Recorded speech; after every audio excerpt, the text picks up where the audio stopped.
바꿀 수 없네. 영광을 내 대신 돌아가신 그 놀라운 사랑 잊지 못해. 세상 즐거움 다 버리고 세상 자랑 다 버렸네. 주 예수보다도 귀한 것은 없네. 예수 밖에는 없네.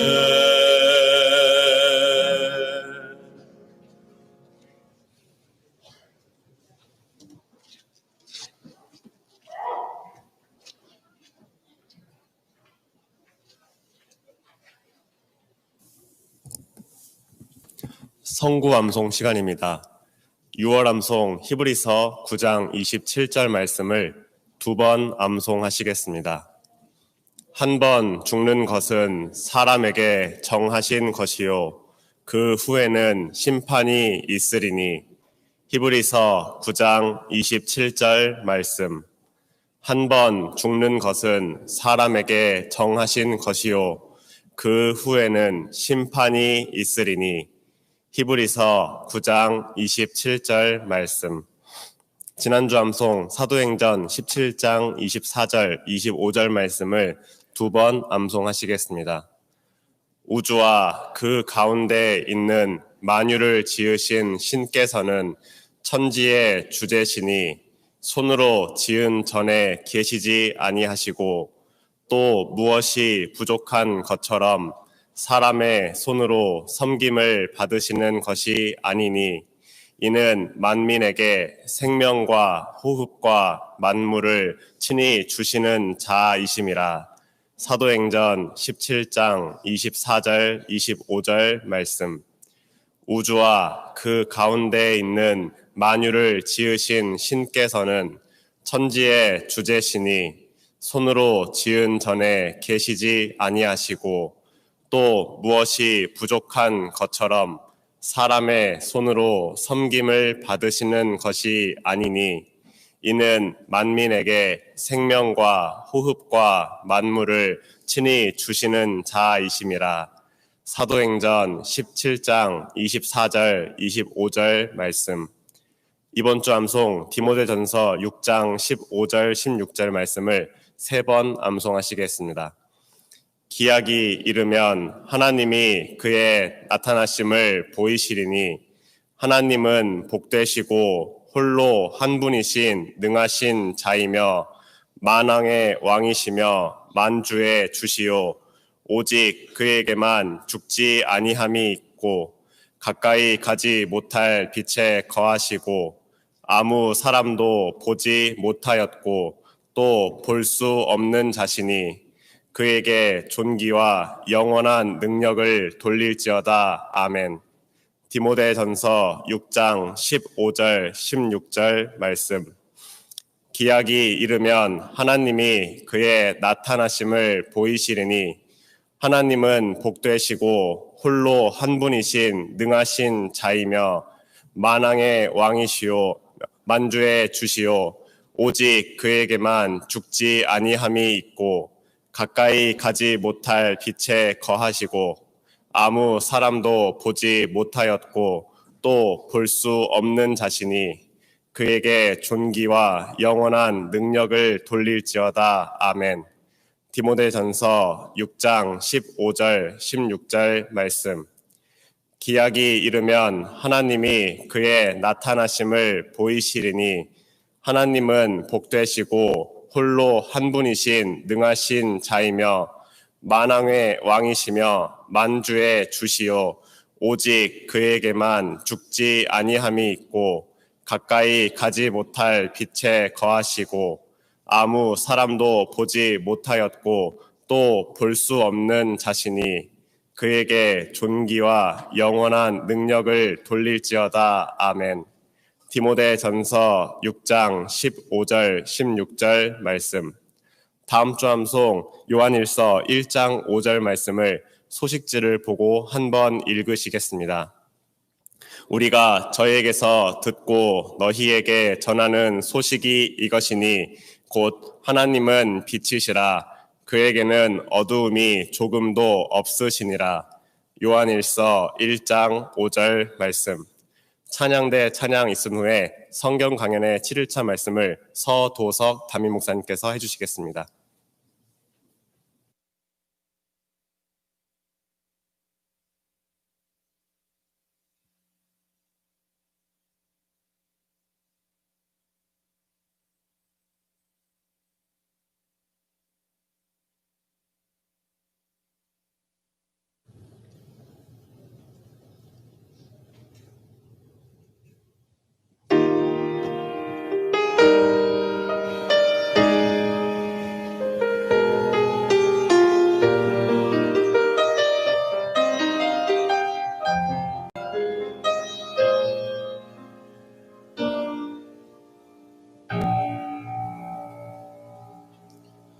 나 지금은 비록 땅을 버타며 살지라도 내 영혼 저 하늘을 디디며 사네.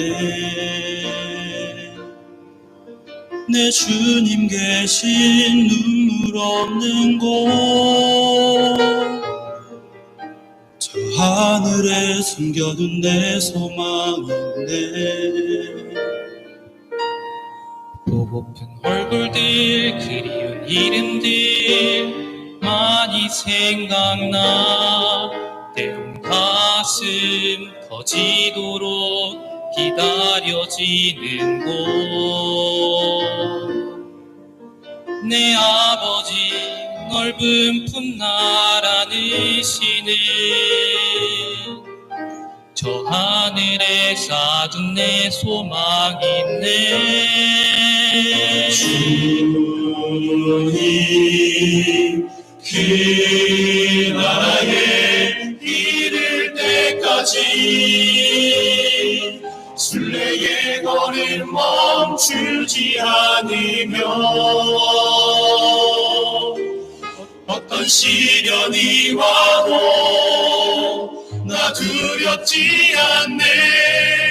주와 함께 걷는 이 길에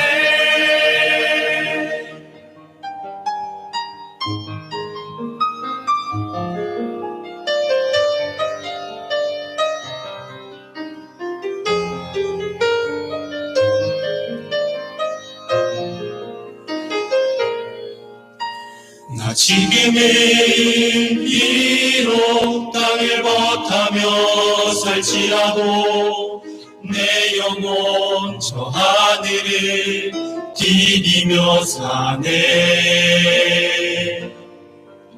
내 주님 계신 눈물 없는 곳 저 하늘에 숨겨둔 내 소망인데.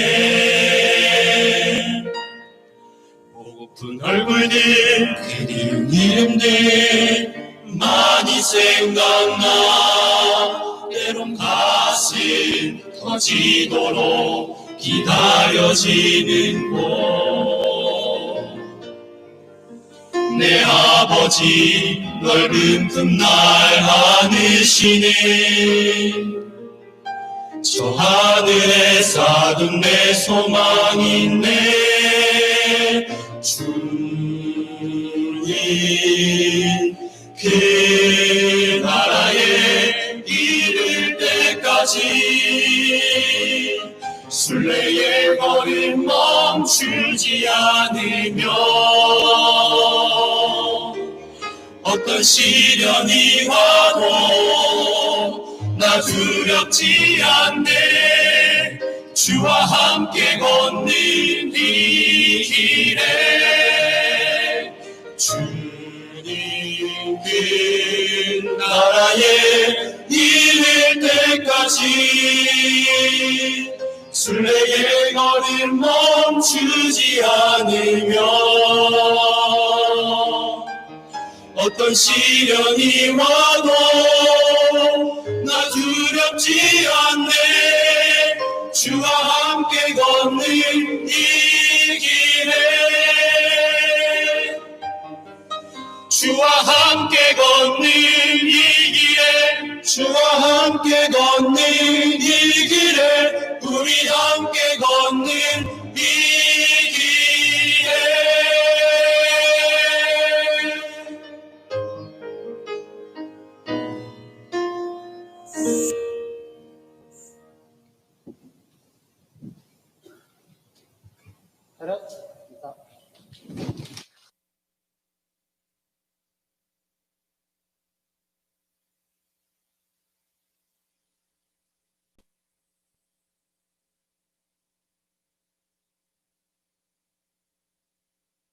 하나, 둘, 셋, 넷. 네, 안녕하세요.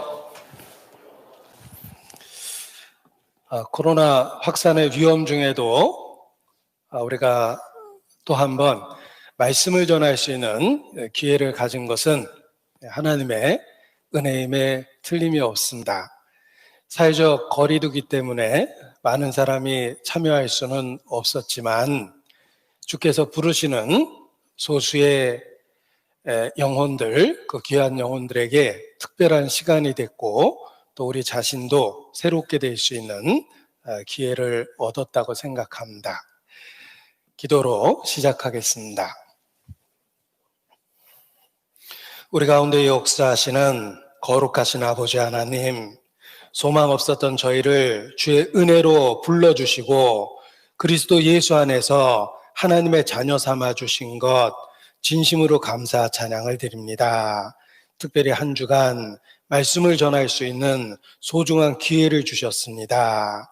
모든 전해진 말씀이 우리 마음에 심겨지고 또 결실할 수 있도록 더욱 은혜를 더해 주시기를 주님께 간구합니다. 물 위에 식물을 던지면 여러 날 후에 거두리라라고 약속해 주신 것을 기억하고 의지합니다.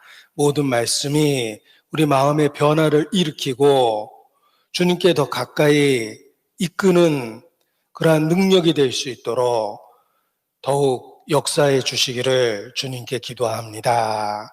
이 시간도 모이기를 힘쓰라는 주의 말씀을 기억하며 하나님 앞에 그리스도 예수 안에서 함께 모였습니다.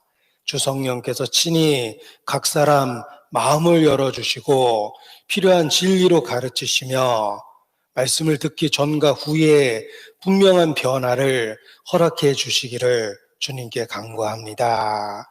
그 옛날 유대 땅에 예수께서 다니실 때 예수님을 만났던 사람들의 삶의 전과 후를 확실히 변화시켜 주신 것처럼 말씀의 능력으로 우리 삶의 변화를 일으켜 주시고 주께로 가까이 이끌어 주시기를 주님께 부탁을 드립니다.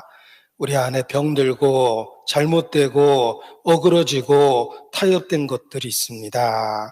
더욱 온전케 하시는 주의 권능을 사모하고 의지합니다. 이 시간 우리 가운데 치유의 능력을 베풀어 주시고 우리 모두를 긍휼히 여겨 주시옵소서. 또 코로나 사태로부터 교회를 지켜주시고 복음을 전하는 데 지장이 없도록 주의 능력으로 지켜주시기를 주님께 기도합니다. 선교제 일선에서 수고하시는 선교사님들을 더욱 기억해 주시고 영과육을 지켜주시기를 주님께 간구합니다. 멕시코시티의 이찬우 목사님 그리고 가정 주의 권능으로 보호해 주셔서 영과육에 건강해질 수 있도록 주님 지켜주시고 더욱더 사역에 귀하게 쓰임이 될 수 있도록 붙잡아 주시기를 주님께 기도합니다. 이 시간도 우리 모두를 기억해 주시고 진리의 빛으로 비춰주시기를 주님께 간구합니다. 오직 그리스도 안에서 주의 긍휼과 은혜만을 사모하고 의지합니다. 두루 역사하시며 하나님의 영광을 나타내 주시옵소서. 다윗의 입을 의탁하사 성령께서 말씀하신 것처럼 이 시간 초라한 주님의 종의 입술을 사용해 주시고 하나님의 영광만 나타내 주시옵소서. 주님만 바라보고 주님께 의지합니다. 고마우신 우리 구주 예수님 이름으로 기도합니다. 아멘. 네, 성경 마태복음 1장 찾겠습니다. 마태복음 1장 21절로 23절의 말씀입니다. 마태복음 1장 21절, 23절. 네. 다 같이 읽어야 되는데 제가 개인적으로 읽도록 하겠습니다. 이렇게 눈으로 주목해서 잘 본문을 따라와 주시기 바랍니다.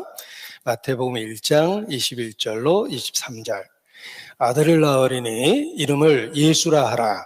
이는 그가 자기 백성을 저희 죄에서 구원할 자이심이라 하니라. 이 모든 일에 된 것은 주께서 선지자로 하신 말씀을 이루려 하심이니 가라스테 보라 처녀가 잉태하여 아들을 낳을 것이요 그 이름은 임마누엘이라 하리라 하셨으니 이를 번역한즉 하나님이 우리와 함께 계시다 함이라. 교회가 이 땅에 존재하기 때문에 그리스도를 증거하는 소중한 기회를 반복적으로 가질 수 있습니다. 마치 2000여 년 전에 예수께서 이 땅에 계셨기 때문에 하나님의 말씀을 직접 들을 수 있었던 것처럼 하나님의 능력을 보고 경험할 수 있었던 것처럼 이 시대에 주의 몸된 교회가 이 땅에 존재하기 때문에 하나님의 말씀이 전파되고 우리가 복음을 새로운 영혼들에게 전할 수 있는 소중한 기회를 반복적으로 갖고 있습니다.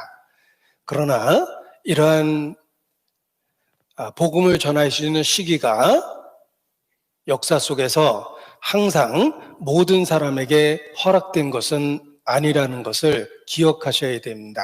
보라, 지금은 은혜 받을 만한 때요. 보라, 지금은 구원의 날이로다 라고 선포하신 것처럼 지금은 우리가 살고 있는 이 시대는 은혜 시대며 구원을 받을 수 있는 특별한 시기입니다.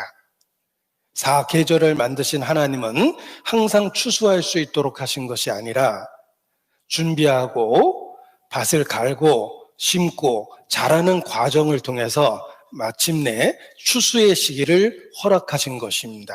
추수는 1년 중 특별한 시기입니다. 구원의 날이 그렇습니다. 항상 구원받을 수 있는 것은 아니고 하나님의 허락하신 은혜의 날, 구원의 날에 우리가 구원을 받을 수 있는 것입니다.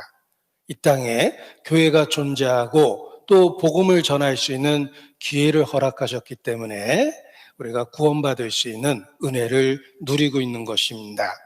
그러나 성경은 경고합니다. 어느 날 은혜 시대가 끝나면 이 땅에 여호와께서 기근을 내릴 것인데 말씀을 듣지 못한 기근을 온 땅에 내리실 거라고 경고하고 계십니다. 7년 풍년이 있었던 이후 그리고 7년 흉년이 있었던 것처럼 은혜 시대가 어느 날 끝나고 말씀을 듣지 못하는 영적 기근 시대가 옵니다. 그것이 바로 성경에 예고된 마지막 시대의 7년 환란이라고 일컬어지는 특별한 시기입니다.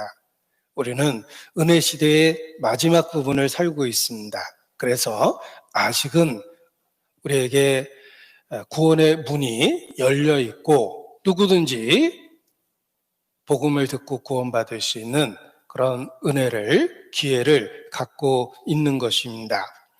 교회가 이 땅에 존재하고 있기 때문에 은혜 시대가 지속되는 것입니다. 교회 생활의 최고의 특권은 우리가 교회의 지체와 일원으로서 함께하고 있는 최고의 특권 중에 하나는 하나님의 말씀을 반복적으로 들을 수 있다는 것입니다. 특별히 복음, 한 영혼을 사망에서 생명으로 옮기는 그 능력이 담겨있는 복음의 말씀을 교회 안에 있기 때문에 반복적으로 들을 수 있습니다. 유대민족의 특별한 지혜는 핵심적인 진리를 반복적으로 들으므로 중요한 원리 안에서 살 수 있고, 잘 몰랐던 것을 알게 되며 이미 알고 있던 것을 자세히 알게 되는 것에서 시작됐다라고 학자들은 말합니다. 하물며 영적인 진리에 있어서는 더욱더 그러합니다. 우리가 핵심적인 진리를 반복적으로 들어서 중요한 것이 무엇인지를 인식하고 살 수 있습니다. 이미 알고 있다고 생각했던 그 진리를 더욱 자세히 이해하게 됩니다. 그리고 미처 몰랐던 부분을 새롭게 발견하게 됩니다. 이것이 교회 생활 중에 복음을 반복적으로 들으면서 얻게 되는 큰 유익입니다. 유대인들은 공부를 미쉬나라고 표현하는데, 그 미쉬나라는 말이 공부라고 번역됐습니다. 미쉬나는 반복해서 읽고, 반복해서 쓰고, 반복해서 생각하는 것, 이것이 미시나다. 공부한다는 뜻은 반복입니다. 지속성을 갖고 인내력을 갖고 반복하는 것입니다. 반복하며 읽고 쓰고 생각할 때 공부한다라는 말이 성립되는 것입니다. 영적 진리도 그렇습니다. 그래서 저 자신도 전도하는 사람이지만 복음을 이야기할 때는 항상 내 인생의 마지막이라고 생각하고 그런 비장한 마음으로 복음을 전합니다. 저 자신도 복음을 전할 때 새롭게 되는데, 더더욱 이 말씀을 저보다는 그렇게 자주 접하지 못하는 보통의 형제 자매들에게는 더욱더 복음을 반복해서 들음으로 인해서 이 신앙이 새롭게 될 수 있는 것입니다. 복음에는 하나님의 사랑이 담겨 있고, 우리는 그 사랑을 일깨우면서 이 땅에서의 신앙을 지킬 수 있는 힘을 계속해서 공급받는 것입니다.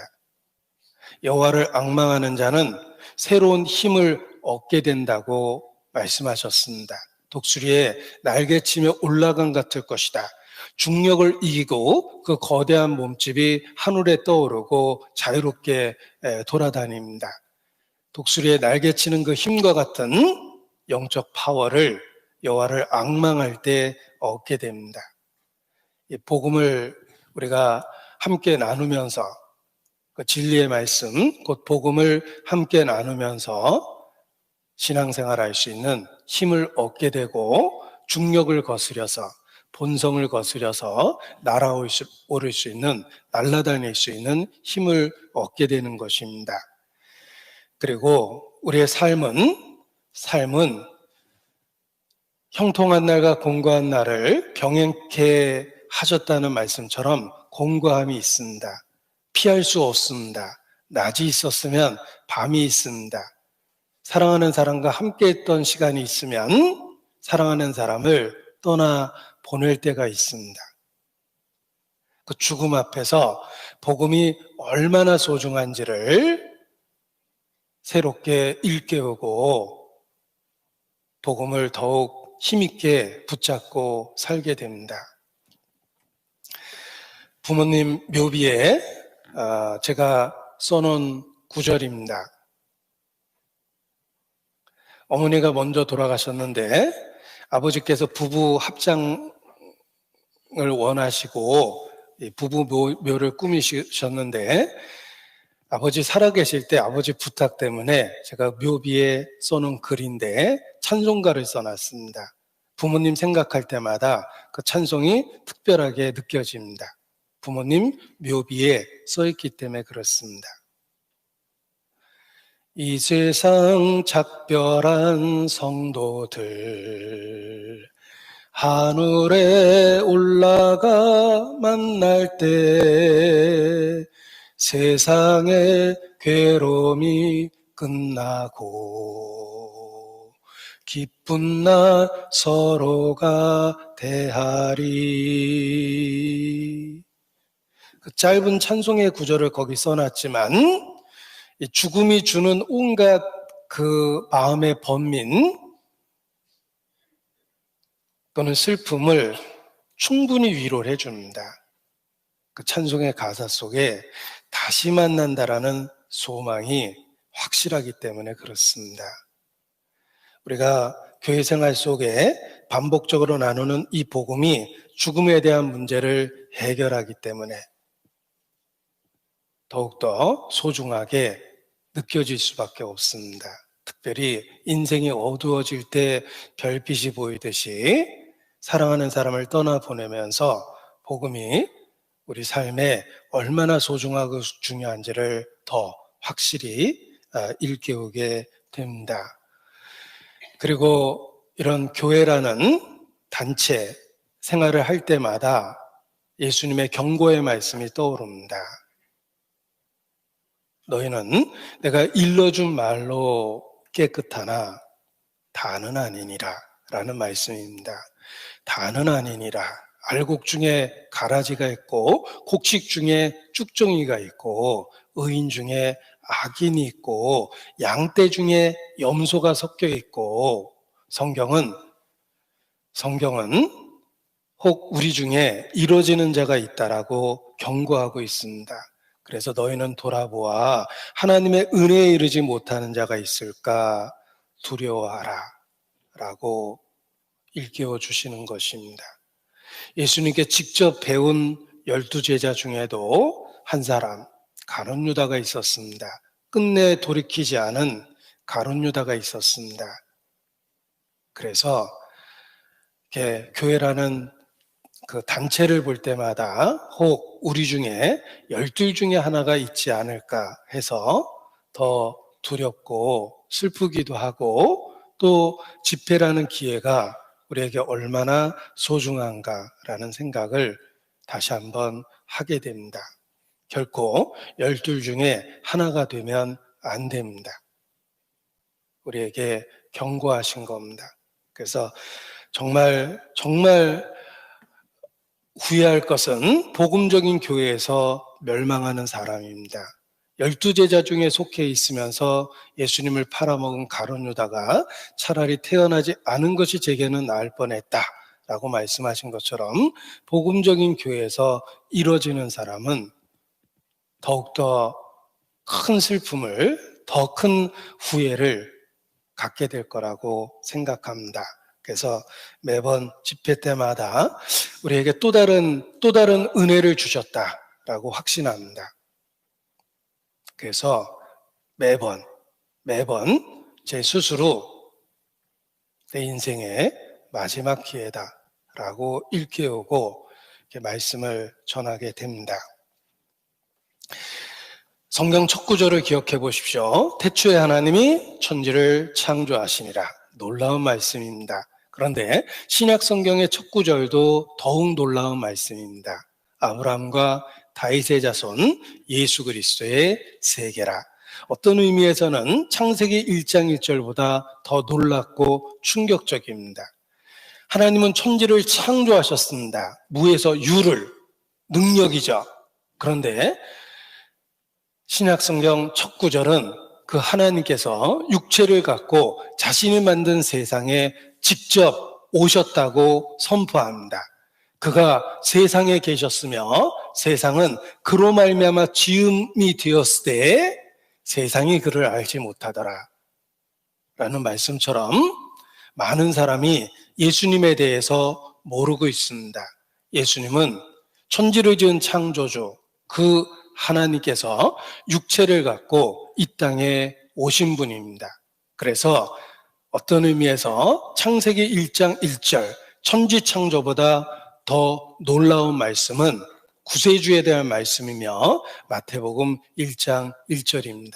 아브라함과 다윗의 자손 예수 그리스도의 세계라.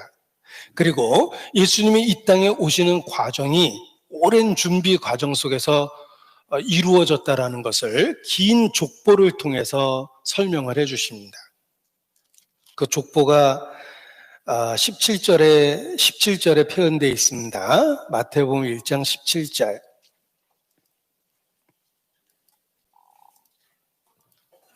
그런즉 모든 대수가 아브라함부터 나에까지가 14대요 나에부터 바벨론에 이거할 때까지가 14대요 바벨론으로 이거하는부터 그리스도까지가 14대더라.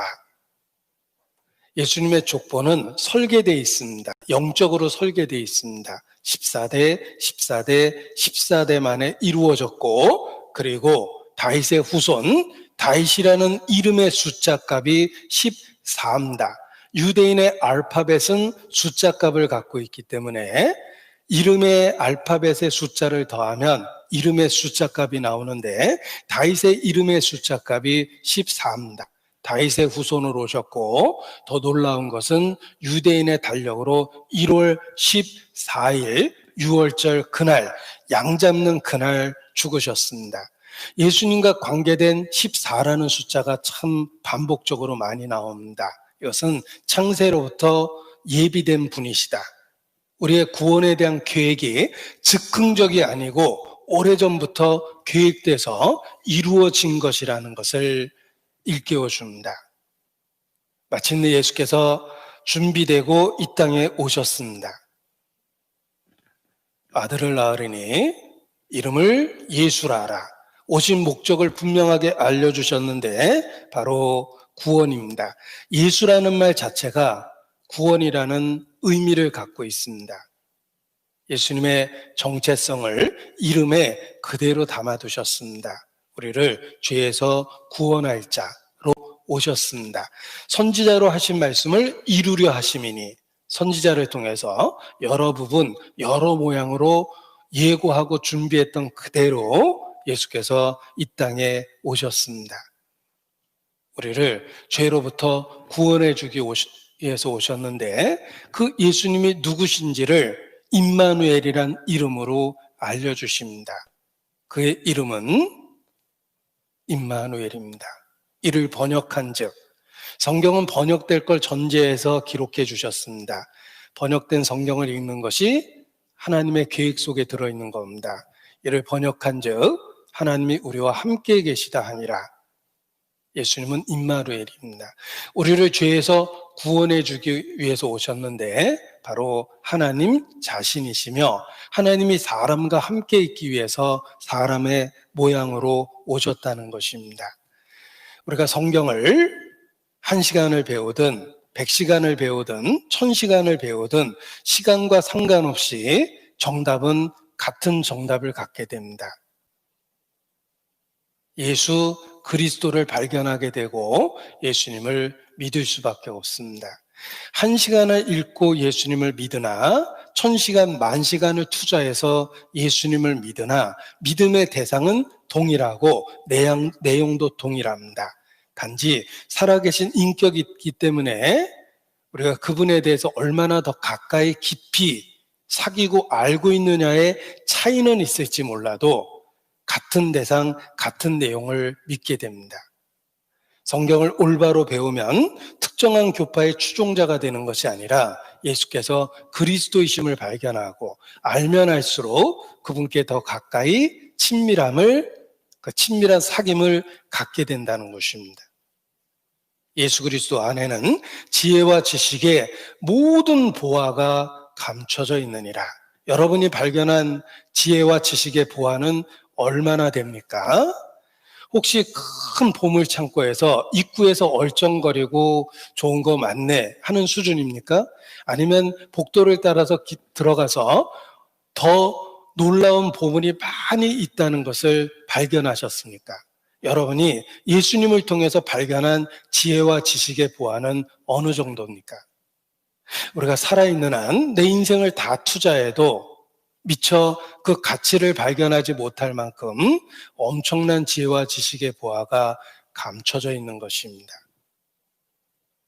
그래서 예수님을 알게 되면 예수님께 빠져들 수밖에 없습니다.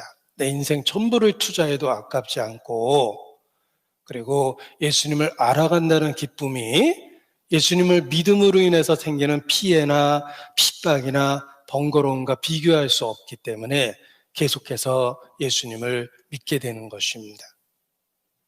그 안에는 지혜와 지식의 모든 보화가 감춰져 있습니다. 바울은 내 주 그리스도 예수를 아는 지식이 가장 고상함을 인하여 나에게 유익하던 모든 것도 내가 해로 여기고 배설물로 여긴다라고 고백을 합니다.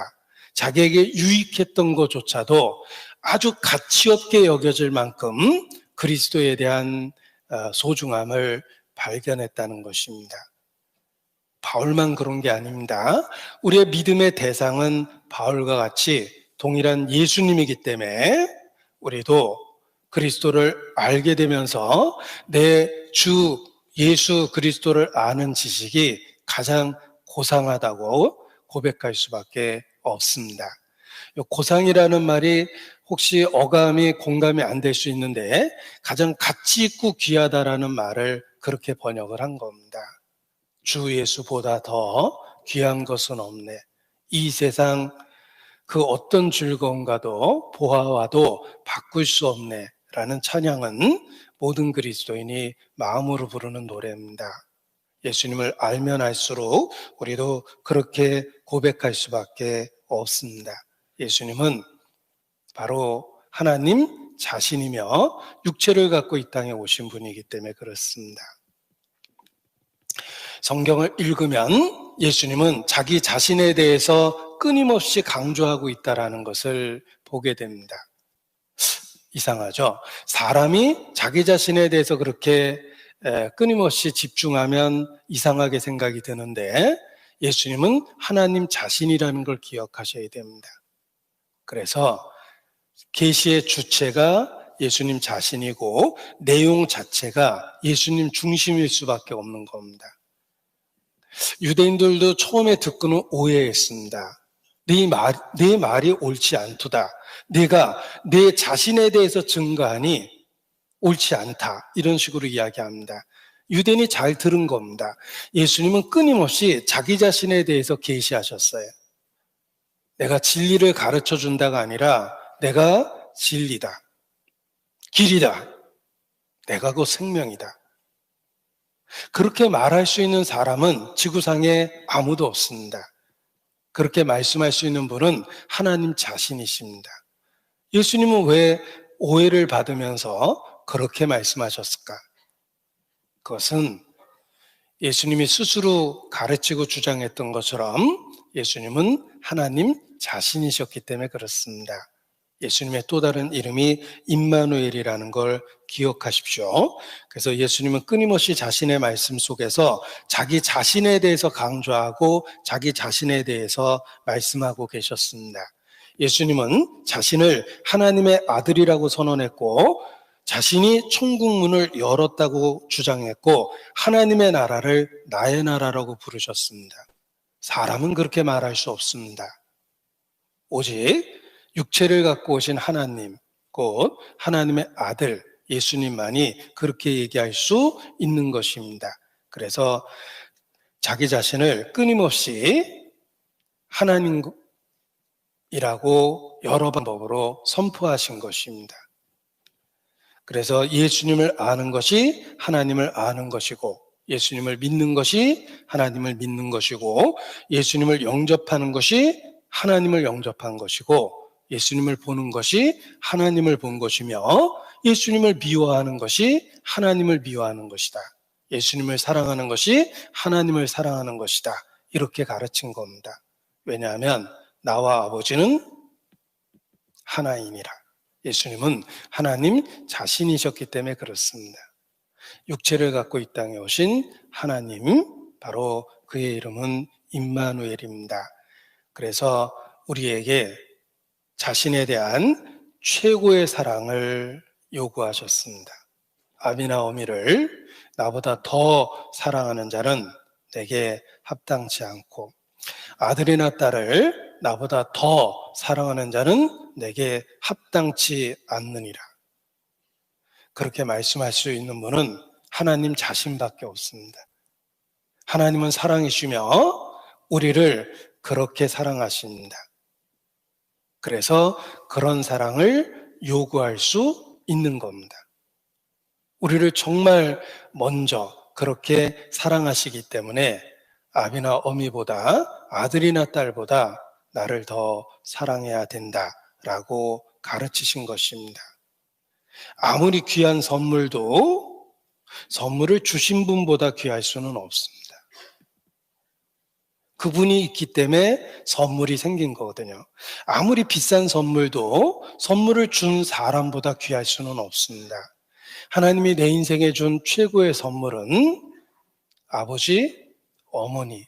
그래서 정상적인 어린 시절을 보냈습니다.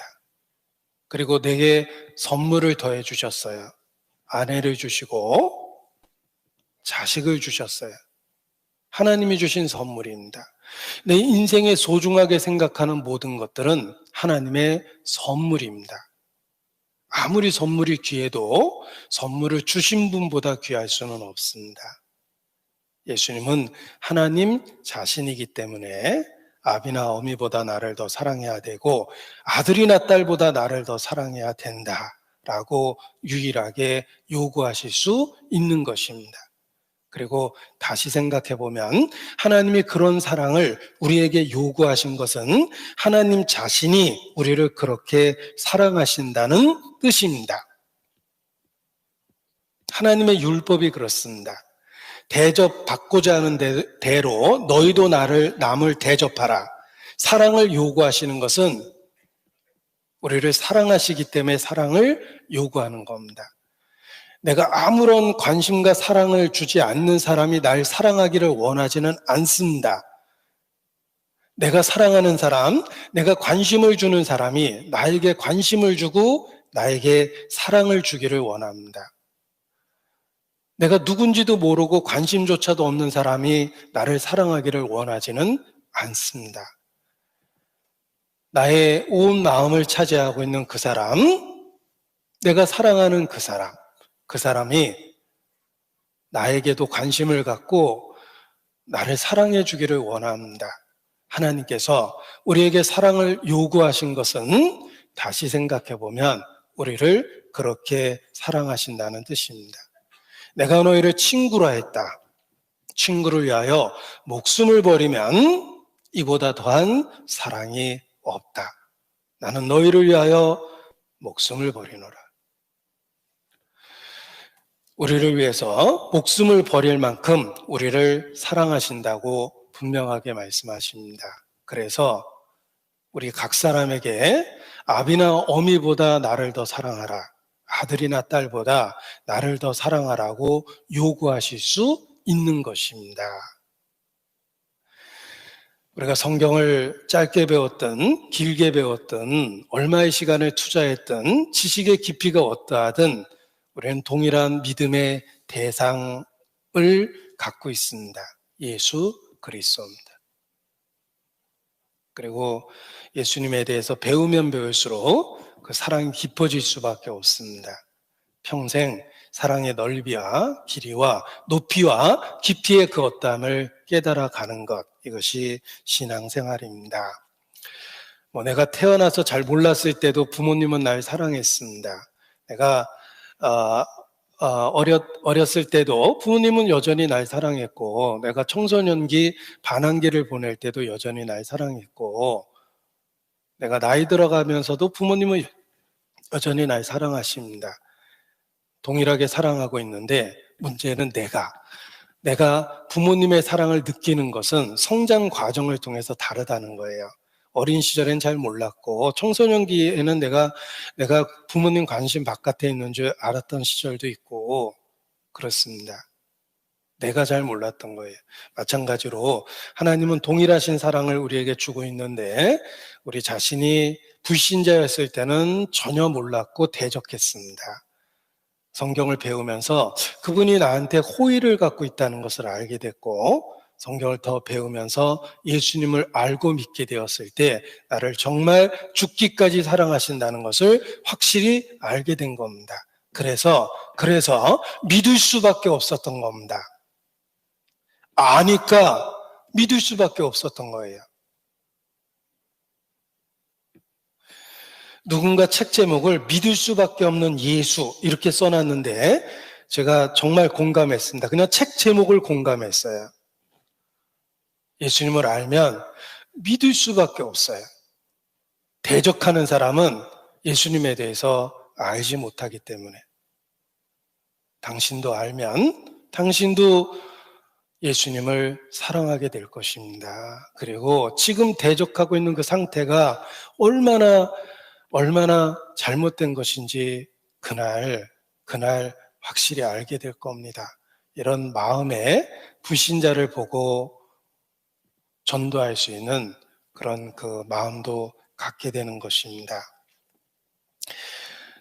생각할수록 우리가 사는 것은 은혜요. 우리가 주님을 믿고 사는 것은 더욱 놀라운 은혜임에 틀림이 없습니다. 본문을 보십시오. 아들을 낳으리니 이름을 예수라 하라. 너무 쉽게 알려주셨죠. 그냥 이름 속에 정답을 알려준 거예요.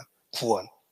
예수님은 우리를 구원하시는 분인데 무엇으로부터 구원해 주시는가? 죄로부터 구원입니다. 가난, 질병, 또 정치적 핍박으로부터의 부수적인 구원이 아니라 근본적인 문제를 해결해 주십니다. 죄로부터 구원해 주십니다. 죄로부터 구원한다는 말을 가장 쉽게 표현하면 죄의 형벌로부터 우리를 구원해 주십니다. 죄를 용서해 주십니다. 죄로부터 구원이라는 말은 여러 가지 의미를 담고 있습니다. 죄의 형벌로부터의 구원, 죄의 세력으로부터의 구원, 죄의 실세로부터의 구원, 이렇게 사실 표현하기도 하는데 신앙을 시작할 때는 다른 건 모르겠지만 분명한 것은 죄의 형벌로부터 구원해 주셨다는 것을 먼저 확실히 알게 됩니다. 그래서 구원받을 때 분명하게 알게 되는 지식은 죄가 용서됐다는 걸 알아요. 누가복음 1장 77절입니다. 코로나 사태 때문에 제가 웬만한 구절은 화면을 통해 다 보여드리고 있습니다. 77절, 누가복음 1장 77절, 주의 백성에게 그 죄사함으로 말미암은 구원을 알게 하리니. 하나님이 우리에게 알게 해주십니다. 내가 알게 된 사실이 있습니다. 하나님이 알게 해주신 거예요. 죄사함으로 말미암은 구원입니다. 다른 건 모르겠지만 분명한 건 하나님이 내 죄를 용서해 주셨다는 것입니다. 그래서 어떻게 구원을 받는가라는 말에 우리가 첫 번째로 알게 된 것은 죄가 용서됐다는 것을 알게 되는 것입니다. 죄사함으로 말미암은 구원입니다. 저는 개인적으로 사도행전을 열심히 공부했습니다. 사도행전은 28장까지 있고 사도들이 무엇을 전했는지 알고 싶었습니다. 요즘 목사들이 뭐라고 얘기하는지보다 사도들이 뭐라고 설교했는지 알고 싶었습니다. 그래서 사도행전을 정말 열심히 시간을 투자해서 공부를 했습니다. 베드로가 무엇을 전했고 바울이 무엇을 전했을까? 요즘 말처럼 기복신앙, 예수 믿으면 축복받는다라는 유의 설교를 했을까? 도대체 어떤 설교를 했을까? 그것이 궁금해서 사도행전을 정말 열심히 공부했습니다. 그 결과 사도들은 예수께서 그리스도라는 간단한 사실을 여러 말로 전했고 예수님을 그리스도라고 믿을 때 죄를 용서받는다라는 메시지를 전했다는 것을 확인하고 또 확인했습니다. 구원, 죄로부터의 구원이며 우리가 알게 되는 첫 번째 사실은 죄가 용서됐다는 사실입니다. 사도행전 몇 구절을 찾아보겠습니다. 사도행전 2장. 화면을 보셔도 되고 직접 찾으시면 더욱더 좋고 2장 38절 베드로가 가로되 베드로의 설교입니다. 너희가 회개하여 각각 예수 그리스도의 이름으로 세례를 받고 죄의 사함을 얻으라. 그리하면 성령을 선물로 받으리니. 베드로의 설교의 핵심은 예수 믿고 죄의 사함을 얻으라 라는 설교입니다. 사도행전 3장 19절입니다. 사도행전 3장 19절 그러므로 너희가 회개하고 돌이켜 너희 죄 없이함을 받으라. 이같이 하면 유쾌하게 되는 날이 주 앞으로 이르를 것이요. 죄 없이함을 받으라. 죄 사함을 받으라. 하나님 앞에 죄를 용서받는 것, 이것이 설교의 핵심입니다.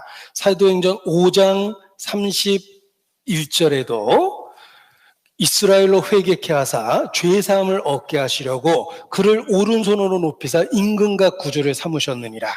예수께서 왜 이 땅에 오셔서 주와 구주가 되셨을까? 너희로 죄사함을 얻게 하려고. 예수 믿고 죄사함 받는다는 뜻입니다. 사도행전 10장 43절입니다. 바울의 설교입니다. 사도행전 10장 43절 저에 대하여 모든 선지자도 증거하되 저를 믿는 사람이 다 그 이름을 힘입어 죄사함을 받는다 하였느니라. 예수 믿고 죄를 용서받는다. 사도행전 13장 38절 그러므로 형제들아, 바울의 설교의 결론입니다. 클라이막스입니다. 설교의 결론입니다. 그러므로 형제들아, 너희가 알 것은 이 사람을 힘입어 죄사함을 너희에게 전하는 이것이며 또 모세의 율법으로 너희가 의롭다 하심을 얻지 못하던 모든 일에도 이 사람을 힘입어 믿는 자마다 의롭다 하심을 얻는 이것이라. 왜 예수님을 그리스도라고 믿습니까? 예수님을 통해서 죄사함을 받는다는 것입니다. 그래서 성경을 배우면 확실하게 알게 되는 첫 번째 사실은 하나님께서 예수님의 죽음을 통해서 내 죄를 해결하시고 내 죄를 기꺼이 완전하게 영원토록 용서하셨다라는 것을 알게 되는 것입니다. 그래서 나는 구원받았습니다라는 말을 또다시 쉽게 표현하면 나는 죄사함 받았습니다. 이렇게 표현합니다. 자, 우리말에는 수동태라는 게 어색하지만 영어를 쓰는 사람한테는 수동태가 익숙합니다. 비동사 플러스 pp라고 그러죠. I was saved. 나는 구원을 당한 거예요. 구원을 받은 거예요. 구원받았다는 말을 쉽게 다시 쓰면 I was forsaken. 죄를 용서받다라는 말입니다. forgiven. forgiven 같네요. 저는 헷갈릴 때마다 이게 나의 한계인가 이렇게 깨닫습니다.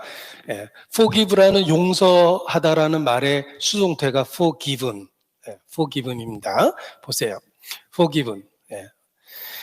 내가 구원받았다라고 얘기하는데 그 말을 다시 한번 해보면 쉽게 표현하면 구원받은 게 뭔데? I was forgiven. 나는 죄를 용서받은 거예요.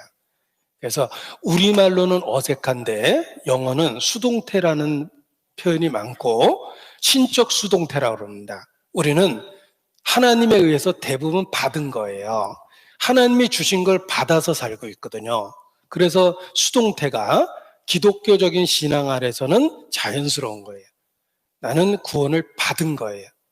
그래서 서양 사람들이 I was saved 이렇게 수동형으로 표현하고 구원받았다는 게 무슨 뜻이냐? I was forgiven. 나는 죄를 용서받았다. 이렇게 표현하는 겁니다.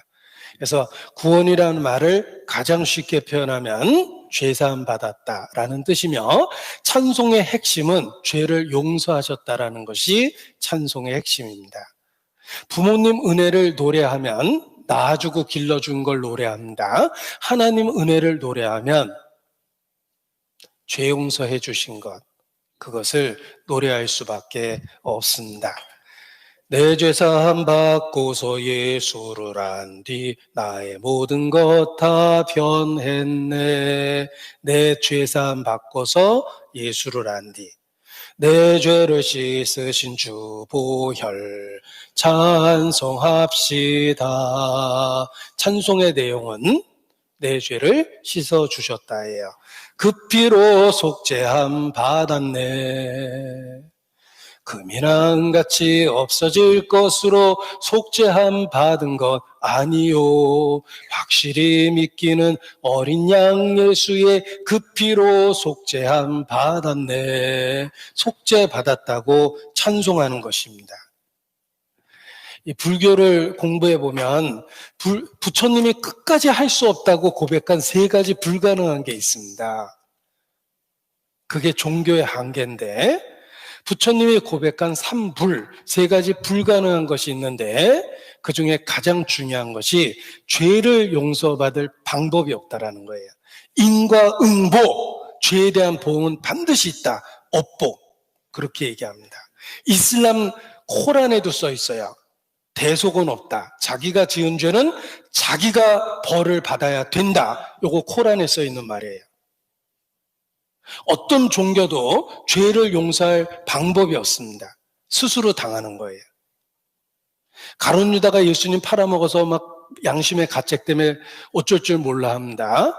그리고 내가 무죄한 자의 피를 팔았다고 막 눈물을 흘리니까 대제사장이 딱 한마디 했습니다. 그 말 듣고 가룟 유다가 나가서 자살해 버렸어요. 뭐라고 그랬을까? 그것이 모든 종교가 하는 말입니다. 대제사장이 가룟 유다에게 뭐라고 그랬냐면, 그게 나와 무슨 상관이냐? 네가 당하라. 가룟 유다 나가서 자살했습니다. 모든 종교는 그렇게 말합니다. 그래, 네가 당하라. 네가 한 일이잖아. 네가 결정한 거잖아. 네가 당해야지. 세상의 모든 종교는 그렇게 얘기합니다. 그런데 하나님께서 놀랍게도 내가 당해야 될 그 일을 대신 당하셨어요. 그게 십자가예요. 기독교에만 있는 건 은혜입니다. 선다싱은 인도에서 태어났습니다. 인도는 종교의 나라예요. 그가 기독교를 믿게 되니까 서양의 기자들이 물어봤습니다. 당신 나라에 가지각색의 종교가 그렇게 많은데 하필이면 서양에서 온 기독교를 믿습니까? 선다싱은 대답했습니다. 기독교에만 있는 것이 있습니다. 나는 수백만 가지 종교를 접하면서 인도에서 자랐는데 오직 기독교에만 있는 것이 있습니다. 그것이 무엇입니까? 라는 질문에 선다싱은 대답합니다. 은혜입니다. 기독교에만 은혜가 있습니다. 정확하게 한 거예요. 십자가에는 은혜가 있어요. 하나님이 예수님을 보내신 것은 세상을 심판하려 보내신 게 아니라 세상을 구원하려고 보내신 겁니다. 나에겐 은혜가 필요해요. 그래서 예수님을 믿을 수밖에 없는 것입니다. 예수, 구원이란 뜻이며 죄로부터 구원해 주신다는 뜻입니다. 가장 쉽게 이야기하면 죄사함으로 말미암은 구원입니다. 우리는 예수님을 통해서 죄를 용서받고 구원을 받게 되는 것입니다. 예수님을 그리스도라고 우리가 표현하는데 그 말의 의미를 좀 구체적으로 공부해 보겠습니다. 이 기독교의 기독이라는 말이 그리스도라는 말이에요. 이게 한자로 쓰면 터기자, 감독할 독자인데 기독이라는 말은 그리스도라는 외국어를 한자로 음을 딴 거예요. 그래서 기독교라는 말은 그리스도교라는 말과 똑같은 말입니다. 같은 말입니다. 어떤 분이 저는 사과는 좋아하는데요, 애플은 싫어요. 이렇게 얘기하면 코미디입니다. 사과나 애플이나 똑같거든요. 저는 아내는 싫은데 와이프는 사랑해요. 이것도 이상하잖아요. 아내나 와이프나 똑같은 거거든요. 저는 영어는 잘 못하고 잉글리시는 좀 해요. 이런 것도 다 코미디입니다. 그리스도라는 말하고 기독이라는 말이 같은 말이에요. 그래서 기독교라는 말을 그리스도교 이렇게 얘기하는 겁니다.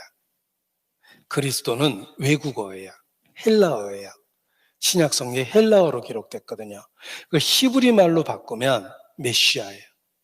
이 메시아는 기름 부음을 받은 자라는 단어적인 의미가 있습니다. 그게 무슨 뜻일까?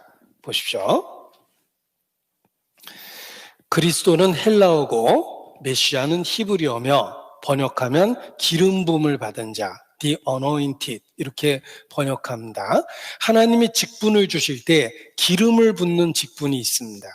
하나님이 주시는 직분에 왕, 제사장, 선지자 그들에게는 하나님이 기름을 부어서 직분을 주셨어요. 따라서 기름 부음을 받은 자라는 말은 그 세 가지 직책을 의미합니다.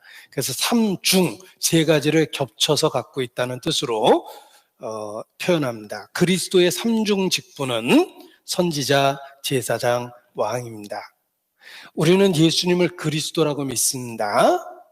이 말은 예수님은 나의 선지자예요. 하나님의 말씀을 내게 가르쳐 줍니다. 예수님은 나의 제사장이에요. 내 죄를 해결하고 하나님 앞에 설 수 있도록 도와줍니다. 예수님은 나의 왕이십니다. 나에 대하여 명령하며 나를 다스릴 권한을 갖고 계세요. 나는 예수님을 그리스도라고 믿습니다. 이 말의 뜻이 이 세 가지 의미를 담고 있다는 것입니다. 복잡해 보이지만 배우다 보면 그 내용을 알게 되는 겁니다. 아버지라는 의미는 여러 가지 의미예요.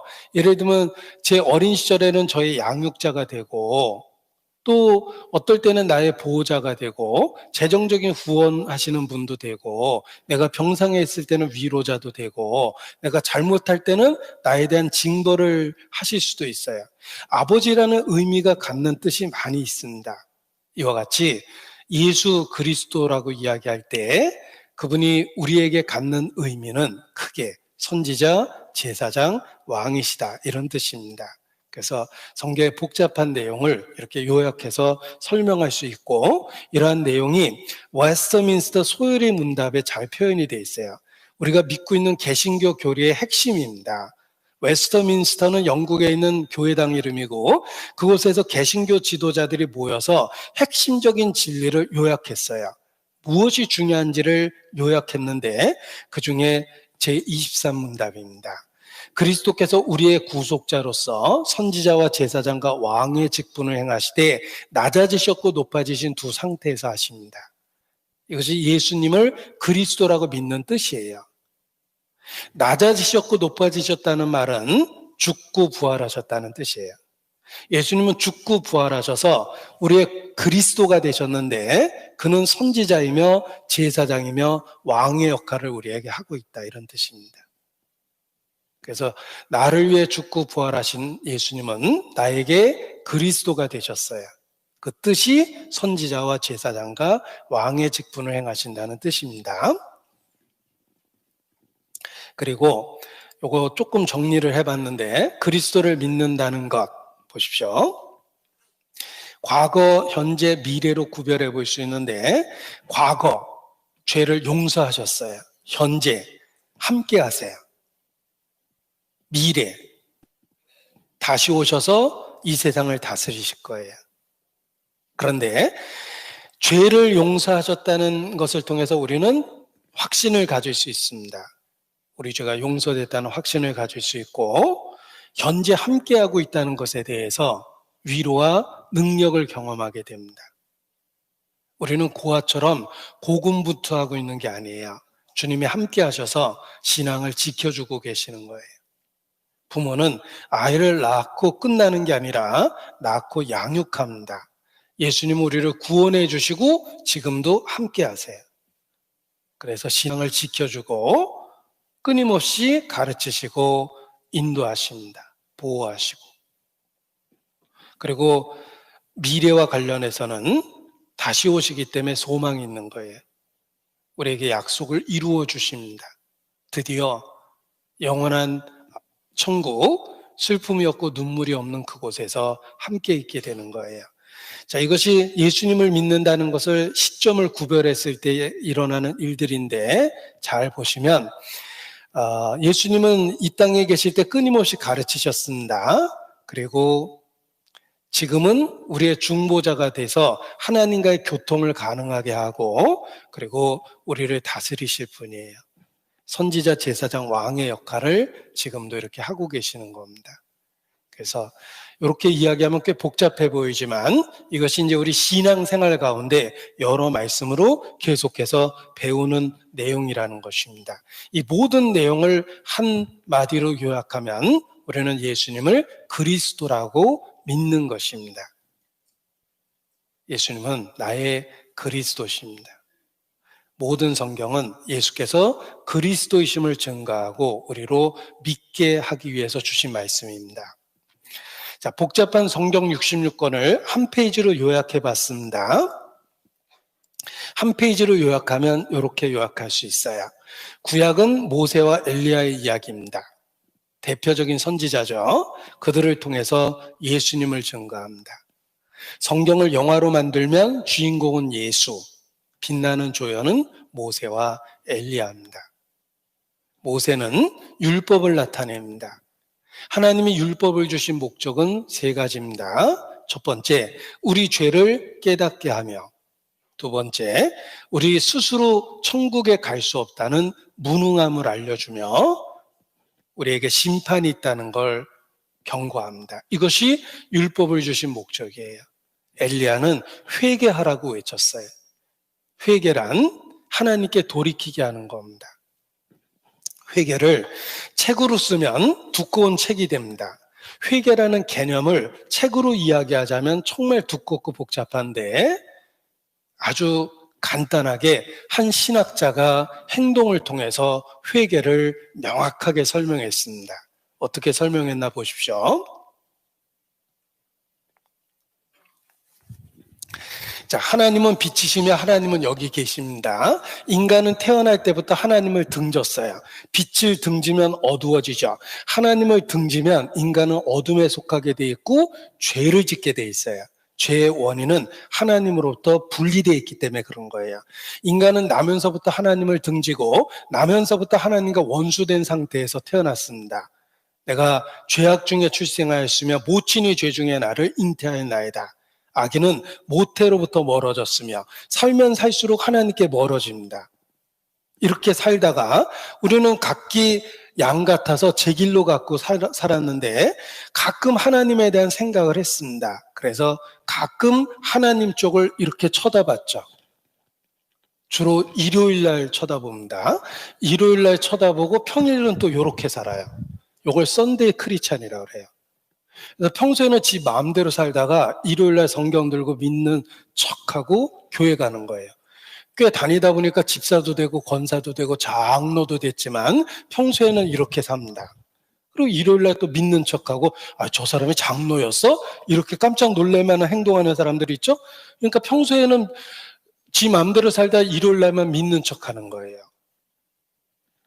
그러다가 회개란 하나님을 등지고 살던 우리가 어느 날 하나님의 음성을 듣고 하나님을 향해서 우리의 삶의 방향을 전환하는 거예요.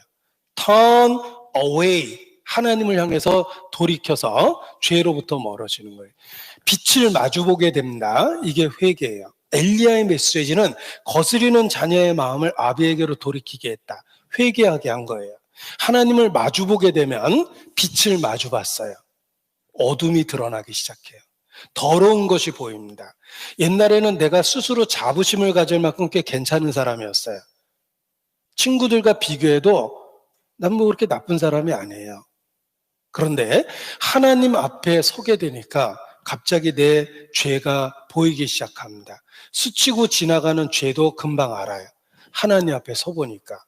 문제는 하나님께 가까이 가면 갈수록 밝은 빛 가운데 다가가다 보니까 더 죄가 잘 보입니다. 그래서 회개한 사람의 특징은 죄에 대한 깨달음이 있어요. 자기 자신에 대한 혐오가 있어요. 자기 죄를 기가 막히게 인식합니다. 하나님께 다가가면 다가갈수록 죄를 더 깨달아요.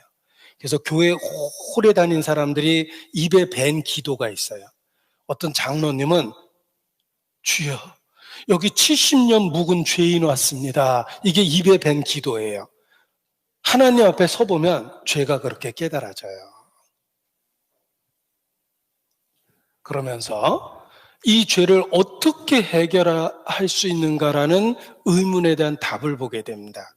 주 예수를 믿으라. 다가가면 다가갈수록 예수 믿는다라는 말이 확실해집니다. 그리고 마침내 예수님을 알게 되고 믿게 되고 정확하게 표현하면 믿어져요. 처음에는 믿었는데 믿어져요. 마음에 확신이 생기는 거예요. 그래서 구원의 확신을 갖게 됩니다. 회개란 복잡한 개념이 아닙니다. 하나님을 등지고 살아가던 사람이 하나님을 향해서 방향이 전환되는 거예요. 이게 회개예요. 그래서 구약시대의 메시지는 모세를 통해서 율법을 주시고 엘리야를 통해서 회개하라고 가르쳐 주신 거예요. 죄를 깨닫고 돌아오라. 이것이 구약 성경의 메시지입니다. 죄를 깨닫고 돌아오면 아브라함과 다윗의 자손 예수 그리스도의 세계라. 아들을 낳으리니 이름을 예수라 하라. 이는 그가 자기 백성을 저희 죄에서 구원할 자이심이라. 죄로부터 구원해주는 예수님을 만나게 되는 것입니다. 보십시오. 자, 이것이 구약 성경 전체의 메시지인데 죄를 깨닫고 돌아서면 예수, 구원하심을 알게 됩니다. 예수 믿으면 왜 구원을 받는가? 영원한 속죄를 이루셨기 때문에 그렇습니다. 예수가 합니다. 내가 길이요 진리요 생명이니 이것을 확실하게 알게 되는 것입니다. 그래서 성경을 제대로 배우면 정답은 예수 그리스도를 발견하게 되는 것입니다. 그리고 예수님을 통해서만 모든 종교가 불가능하다고 선언했던 죄를 용서받는 은혜를 받게 되는 것입니다. 성경을 통해서 예수 그리스도를 통한 죄사함의 진리를 발견하게 됩니다. 보십시오. 에레미야 50장 20절입니다. 나 여호와가 말하노라. 어명이요. 어명입니다. 왕의 명령처럼 만왕의 왕 하나님 말씀입니다. 그날 그때에는 이스라엘의 죄악을 찾을지라도 없겠고 유다의 죄를 찾을지라도 발견치 못하리니 이는 내가 나의 남긴 자를 사할 것임이니라. 우리 죄를 완전하게 용서해 주셔서 아무리 죄를 찾으려고 해도 찾지 못하는 때가 옵니다. 십자가에서 그 일이 일어난 거예요. 보라, 세상 죄를 지고 가는 하나님의 어린 양이로다. 세상 죄를 지고 가셨기 때문에 우리가 죄를 찾을래야 찾을 수가 없습니다. 내 모든 죄를 예수께서 가지고 가셔서 끔찍하게 형벌을 받으심으로 죄값을 갚아버리셨습니다. 스가랴 3장 9절에 이런 말씀이 있습니다. 만군의 여호와가 말하노라. 내가 너 여호수 앞에 세운 돌을 보라. 한 돌에 7 눈이 있느니라. 돌은 메시아에 대한 구약적 표현이며 7은 완전수고 눈은 보고 있다, 알고 있다는 뜻입니다. 그래서 전지, 주지, 모든 것을 보고 알고 있는 그 하나님이십니다. 한 돌에 7 눈이 있느니라. 메시아를 통해서 모든 것을 알고 계시다는 뜻인데 내가 새길 것을 새기며 이 땅의 죄악을 하루에 제하리라. 하나님께서 이 땅의 모든 죄를 단 하루에 없애버리시는 그날이 있습니다. 바로 예수님이 십자가에 돌아가신 그날이에요. 다 이루었다라고 소리쳤을 때 휘장이 위로부터 아래로 찢어졌습니다. 이 땅의 죄악을 하루에 없애버리셨어요. 그리고 낮 12시부터 오후 3시까지 일식이 시작됐어요. 온 세상이 캄캄해졌습니다. 그 어둠을 통해서 인간의 죄를 완전히 없애버리셨어요. 그날 예수께서 처참하게 돌아가셨습니다. 죄값을 갚으신 거예요. 오늘 2020년 6월 21일이죠. 네, 오늘 오후에 일식이 있다고 뉴스에 나옵니다. 이번에 못 보면 10년 이내 다시는 못 보게 될 거라고 그래요. 그런데 예수님이 돌아가실 그때 유대 땅에 완전한 일식이 있었어요. 자연을 통해서도 특별한 의미가 있다는 걸 보여준 겁니다. 그날 우리의 죄악을 정말 하루에 제해버리셨습니다. 자, 이러한 내용이 놀랍게도 성경 어디를 읽어도 예수님과 관련돼서 설명되고 입증되니까 믿을 수밖에 없는 겁니다. 그전에는 성경이 그냥 복잡하고 어렵고 퍼즐처럼 느껴지고 부분적으로는 이해가 되는데 모아놓으면 무슨 얘기인지 하나도 모르겠다, 이런 책이 돼버렸어요. 그런데 예수님을 발견하고 나서 보니까 성경 모든 페이지에서 우리를 구구절절 사랑하시고 우리 죄를 어떻게 해결하시는지를 그 하나님의 세밀한 계획을 볼 수 있게 됩니다. 그래서 더 믿음이 확실해지는 거예요. 혹 세상 사람이 우리 믿음을 조롱하는 그때에도 믿음이 흔들리지 않게 됐습니다. 우리 서로 받은 그 기쁨을 알 사람이 없도다. 받은 사람만 알아요. 그 놀라운 사랑과 은혜를 받은 사람만이 압니다. 그래서 아무것도 가지지 않은 자 같으나 모든 것을 가진 자라는 그런 기쁨이 생기는 거예요. 세상을 향해서 주눅들 일이 없어요. 하나님의 자녀고 모든 죄를 용서받았기 때문에 하나님은 이미 나한테 모든 걸 다 주신 겁니다. 앞으로 영원토록 침묵해도 괜찮을 것 같아요. 이미 주실 수 있는 모든 걸 다 주셨다는 생각이 듭니다. 독생자를 주셨다는 게 그런 뜻입니다.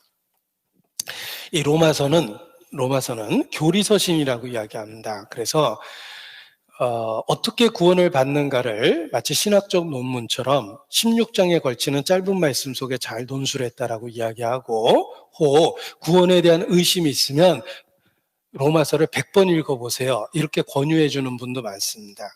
어떻게 100번이나 읽어가 아니라 로마서가 짧기 때문에 100번 읽는 게 어려운 게 아닙니다. 하루에 한 번씩 읽을 수 있을 정도로 분량이 작아요. 3개월만 투자하면 100번 읽을 수 있죠. 로마서는 어떻게 구원을 받는지에 대한 신학적 논문처럼 이렇게 잘 기록된 책입니다. 그래서 대형박물관 관장이 이런 표현을 썼습니다. 나는 온 세계를 다 준다 해도 대형박물관과 바꾸지 않겠다. 대단한 자부심이 있죠.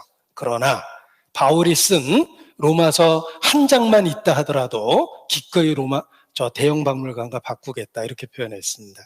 그러니까 로마서의 가치가 얼마나 큰지를 그분이 자기가 그 일하는 대형박물관을 빗대서 그렇게 고백한 겁니다.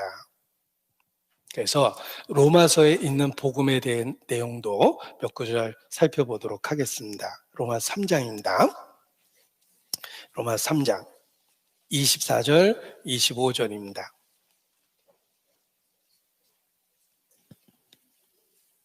로마서 3장 24절 25절 보십시오. 그리스도 예수 안에 있는 구속으로 말미암아 하나님의 은혜로 값없이 의롭다 하심을 얻은 자 되었느니라. 예수를 하나님이 그의 피로 인하여 믿음으로 말미암은 화목제물로 세우셨으니.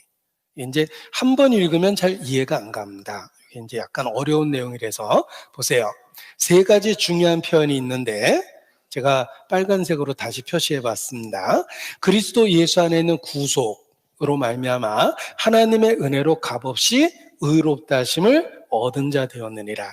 예수를 하나님이 그의 피로 인하여 믿음으로 말미암은 화목제물로 세우셨으니, 여기 예수님의 십자가가 어떤 의미를 갖고 있는지를 구속, 의롭다 하심을 얻었다, 화목제물이 됐다라는 말로 설명을 해주셨습니다. 이것은 예수님의 십자가의 의미를 더 깊이 있게 이해할 수 있도록 설명해 준 겁니다. 그래서 여기 나와 있는 3 단어를 한번 살펴보도록 하겠습니다. 구속이라는 말과 의롭다 하심을 얻었다는 말과 화목하다라는 그 말을 가지고 십자가의 의미를 설명을 해볼까 합니다. 자, 구속됐다라는 말을 썼는데 우리 성경 아니면 보기 어려운 단어예요. 왜냐하면 일상생활 속에는 구속됐다는 말을 거의 안 씁니다. 제가 평생 신문을 봐도 구속했다는 말 쓴 걸 본 적이 없어요. 이렇게 잡혀간다는 구속이 아닙니다. 한자로 쓰면 전혀 달라지는데 제가 한자로 써보겠습니다. 보세요. 제가 한자를 배운 세대기는 배운 세대인데 쓰는 세대가 아니라 그리는 세대라서 잘 그려보도록 하겠습니다. 구속이라는 말이 이렇게 구할 구자에다가 박구일속 살속자를 써요.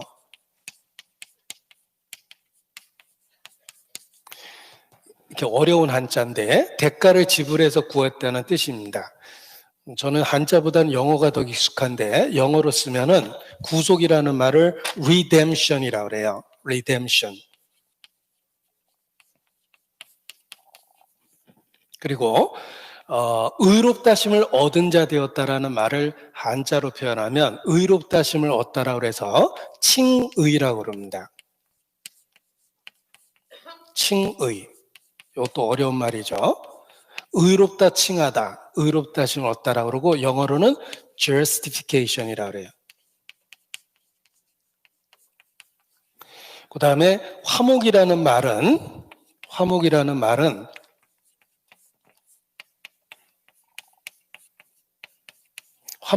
말은 영어로 atonement라고 그럽니다. 지난번에 설명했는데 화해하고 하나가 된다라는 단어예요. 자, 예수님의 십자가가 어떤 의미가 있는지를 이렇게 어려운 말로 설명했습니다. 구속된 거고 의롭다심을 얻은 거고 그리고 화목한 겁니다. 보세요. 얼마나 세밀하게 하나님께서 자세히 설명해 주셨는지를 깨닫게 될 것입니다. 구속이라는 말은 상거래에서 쓰는 말이에요. 상거래에서 쓰는 말이고 우리 맨날 사고팔고 하죠. 상거래에서 쓰는 말이고 칭의라는 말은 법정에서 쓰는 말이에요. 재판받을 때 쓰는 말입니다. 그리고 화목이라는 말은 가정 생활 중에 일상생활 가정에서 쓰는 말이에요. 이렇게 다양한 표현을 갖고 십자가의 의미를 설명해 줬습니다. 첫 번째는 구속이에요. 구속은 대가를 지불하고 사오는 걸 구속이라고 그래요. 하나님은 우리를 그냥 구원해 주신 것이 아니라 구속하셨어요. 대가를 지불했어요. 하나님이 아무런 대가를 지불하지 않고 나를 천국으로 부르면 저는 면목 없어서 못 갑니다. 그런데 대가가 지불됐어요. 예수님의 끔찍하게 십자가에 죽으심으로 죄의 값을 갚아주셨기 때문에 천국에 갈 수 있는 거예요. 만약 대가를 지불하지 않고 우리를 부르시면 벼룩도 낯짝 있지 우리 발로 천국에 못 가요. 지옥에 가버릴 거예요. 그게 속변할 거예요. 이런 겁니다. 자, 어떤 분이 식당을 하시는데 식당을 하니까 직업이 식당을 하다 보니까 인사말이 식사 한번 같이 하세요 라고 인사를 합니다. 원래 이 직업에 따라서 인사말이 나옵니다. 그래서 식당 주인은 식사하셨어요 하고 물어보고 약사나 의사는 뭐라고 인사하죠? 어디 아프지 않으세요? 이렇게 인사하고 장의사는 뭐라고 인사하죠? 너 아직 안 죽었냐? 이렇게 뭐 직업 따라 인사합니다. 아무튼 자, 식당을 하시는 분이 인사말로 늘 식사하러 오라고 이야기하는데 제 입장에서 한번 생각해 보죠. 제가 어떻게 남이 치열하게 생업하는 그 현장에 어떻게 제가 밥 얻으러 먹으러 갑니까? 그런데 제가 돈을 내고 떳떳하게 음식을 먹는 거라면은 그 식당에 자주 갈 겁니다. 이왕 밥 먹을 거면 팔아드리려고 해도 제가 그 식당에 자주 갈 거예요. 그러나 얻어먹기 위해서 간다면 한 번은 가지 3번, 5번은 못 가요. 하나님이 우리를 그냥 용서해주면 내가 한두 번은 하나님 죄송합니다, 실수했어요 그러고 그냥 갈지 모르겠지만, 일상생활에서 죄를 반복해서 지면, 지난번에 회개했던 죄를 또 짓게 되면 면목이 없어서 못 갑니다. 하나님 이제 그만 말리세요, 나 지옥 갈게요, 이럴 수밖에 없는 거예요. 자기 양심이 그래요. 그런데 대가를 지불하고 사준 거예요. 제가 식당에 그냥 가서 밥은 못 먹는데 저희 아버지가, 야, 너 밥이나 먹고 다니냐? 내가 너 1년치 밥 먹을 거 미리 냈는데 너 밥 안 먹으면 내가 헛돈 쓰는 거다. 돈 다 내놨으니까 안심하고 360을 계산해 놨으니까 내가 안심하고 가서 먹어라. 이렇게 해놓으면 제가 그 식당을 꾸준히 다닙니다. 왜냐하면 이미 지불했기 때문에 떳떳하거든요. 하나님이 우리를 구원해 준 것은 대가를 지불해서 구원해 주셨다는 말을 쓴 거예요. 우리에게는 값없이 구원을 주셨지만 하나님 쪽에서 지불한 게 있다라는 걸 기억하라는 뜻이에요. 두 번째, 칭의라는 말은 법률적인 용어예요. 법적으로 의롭다고 선언한 겁니다. 칼기 폭파한 김현희, 오랜만에 이름 들어보셨죠? 칼기를 폭파한 여간적 김현희, 수없이 많은 사람을 죽게 했어요. 체포됐습니다. 당연히 사형이죠. 사형, 판결이 났어요. 그런데 아직 안 죽고 대한민국 국민으로서 자유롭게 살아가고 있어요. 그 이유는 법대로 죽이는 것은 아무런 의미가 없어요. 오히려 김현희가 살아있음으로 인해서 북한이 저지른 만행을 기억할 수 있고 교훈을 얻을 수 있습니다. 그렇다고 그 끔찍한 죄를 지은 사람을 그냥 살려줄 수는 없죠. 그래서 조건을 걸었어요. 자유 대한민국에 전향하면 특별 사면을 해주겠다고 조건을 걸었는데 자신도 이용당했다는 걸 깨닫고 자유 대한민국에 전향했습니다. 그래서 합법적으로 사면된 거예요. 사형 판결을 받았는데 합법적으로 사면됐어요. 법적으로 풀려났죠. 그래서 자유롭게 살고 있는 거예요. 우리는 영적인 사형수인데 합법적으로 의롭게 되었어요. 법적으로. 예수님이 대신 죽으셨거든요. 그게 칭의예요. 그러니까 실제로는 죄가 있는데 예수님의 죽음을 통해서 법률적으로 무죄 선언을 받은 거예요. 법률 용어를 통해서 설명을 해주셨습니다. 그리고 화목이라는 말은 집 나간 자식이 돌아와서 아버지와 다시 관계를 회복했다, 이런 뜻이에요. 가정에서 일어나는 일을 갖고 설명을 해준 겁니다. 보십시오.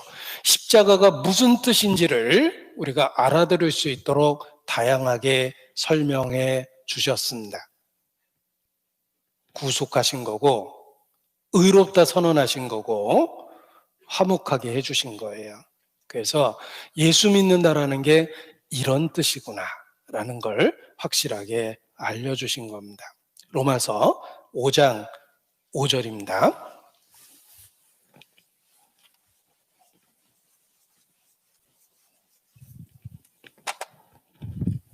로마서 5장 5절.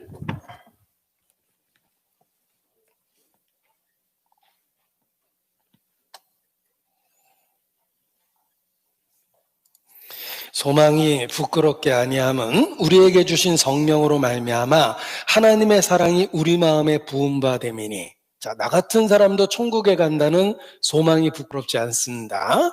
하나님의 사랑이 우리 마음에 부은 바 됐기 때문에 그렇습니다. 천국에 가면 놀랄 일이 세 가지 있을 것이다 라고 어메이징 그레이스를 작시한 존 뉴턴이 표현했습니다. 첫 번째, 천국에 가면 놀랄 일 첫 번째는 꼭 올 것 같은 사람이 못 온 거 보고 놀랄 것이야. 이 세상에서는 성자라고 칭함을 받았지만 실제로는 온갖 죄와 연관된 사람이 많습니다. 꼭 올 것 같은데 못 온 사람이 많이 있다라는 거예요. 두 번째, 꼭 못 올 것 같은데 천국에 온 사람이 많은 걸 보고 놀랄 것이다. 예를 들면 예수님 옆에 죽은 강도가 천국에 있을 거라고 누가 상상이나 하겠습니까? 여러분이 그 강도 친척이라고 생각해 보세요. 강도에 대한 소문을 들었어요. 그거 잡혀가지고 사형당했대. 예수 죽을 때 같이 죽었대는데 라고 소문을 들었습니다. 그런데 여러분이 예수님 믿고 천국에 갔는데 딱 앉아 있어요. 자네 여기 웬일이야? 내가 그날 처형당하는 그날 내 옆에 예수님이 있었는데 내가 예수님께 은혜를 구했고 놀랍게도 예수님은 나 같은 사람을 이곳에 데려다 놨다네. 내가 여기 있는 것은 하나님의 은혜 때문일세 라고 간증을 할 겁니다. 이와 같이 두 번째는 꼭 못 올 것 같은 사람이 천국에 있는 거 보고 놀랄 거다 이렇게 표현한 겁니다. 세 번째 놀랄 일은 나 같은 죄인이 그날 천국에 있는 것을 보고 놀랄 거다 이렇게 표현했습니다. 소망이 부끄럽지 않습니다. 나 같은 사람도 천국에 갑니다. 어떻게? 예수님 믿고 천국에 갑니다. 소망이 부끄럽지 않죠? 6절입니다. 우리가 아직 연약할 때 기약대로 그리스도께서 경건치 않은 자를 위하여 죽으셨도다. 경건치 않은 사람이 어떻게 천국에 갑니까? 그리스도께서 경건치 않은 자를 위하여 죽으셨기 때문에. 8절, 우리가 아직 죄인 되었을 때 그리스도께서 우리를 위하여 죽으심으로 하나님께서 우리에 대한 자기의 사랑을 확증하셨느니라. 우리가 죄인 되었을 때 예수께서 나를 위해 죽으심으로 사랑을 확증하셨어요. 내가 의인일 때 나를 위해서 죽었다면 사랑을 느끼지 못했을 텐데 내가 죄인 되었을 때 나를 위해 죽었기 때문에 사랑을 더 느낄 수 있는 겁니다. 자, 내가 여자가 아름다운 외모를 갖고 있고 인생의 절정을 보내고 있고 또 가정도 굉장히 부유하고 좋은 환경에 있습니다. 그래서 좋다고 따라다니는 사람이 많은데 어느 날 사고가 나서 장애가 생겼고 얼굴은 혐오감을 일으킬 정도로 흉측해졌어요. 사고 후유증 때문에. 그리고 집안은 덩달아 부도를 맞아가지고 많은 빚이 생기는 그런 어려운 상황에 처했습니다. 좋은 거 다 잃어버렸죠. 그렇게 많이 좋다고 쫓아다니는 사람이 하나도 없어졌는데 유일하게 한 사람이 남아서 사랑을 고백합니다. 나는 당신의 외모를 사랑한 것도 아니고 당신의 돈이나 가정이나 환경을 사랑한 것도 아닙니다. 나는 여전히 모든 것을 잃어버렸다고 생각하는 당신일지 모르겠지만 나는 당신 자신을 여전히 사랑합니다. 라고 고백한다면 비극적인 상황 속에서도 그 사람의 진심은 볼 수 있을 거예요. 이와 같이 하나님은 우리가 의로울 때 구원해 준 것이 아니라 소망 없는 죄인일 때 우리를 구원해 주심으로 사랑을 확증하신 겁니다. 만약에 춘향전의 성춘향이 변사또라는 인물과 겪은 위기가 없이 이몽룡하고 눈이 맞아서 살림을 차렸다면 평생 사람들한테 손가락질을 받았을 거예요. 저거 남자 후려가지고 저렇게 팔자 고쳤다고 이렇게 오해받겠죠. 아이고 걔가 어렸을 때부터 영악했어. 내 그럴 줄 알았어. 뭐 이렇게 뒤에서 수근수근 했을 겁니다. 그런데 변사또의 수청달라는 요청을 거절하고 고통을 받으면서 정조를 지켰어요. 그리고 이몽룡과 결혼했을 때 거기다 대고 손가락질하는 사람은 아무도 없었을 거예요. 왜? 이몽룡이 거지가 돼서 나타났고 그런 상태에서도 사랑을 고백했거든요. 따라서 춘향의 위기는 진심을 보여줄 수 있는 기회가 된 거예요.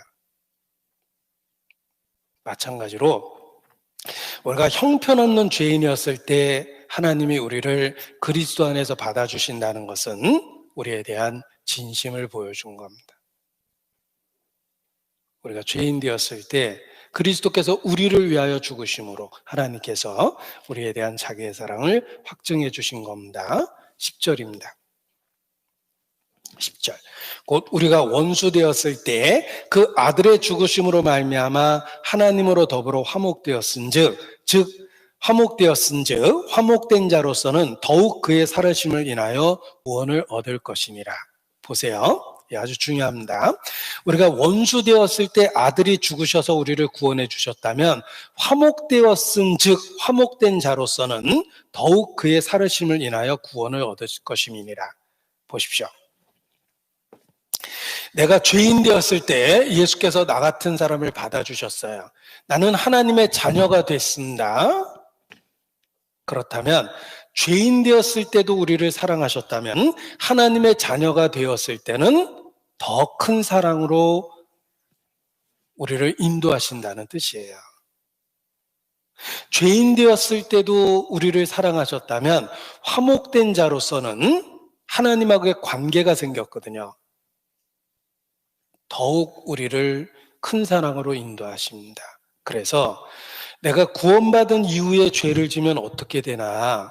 원수 되었을 때도 우리를 용서하셨다면 하나님의 자녀가 되었을 때는 더 큰 사랑으로 용서하신다는 뜻이에요.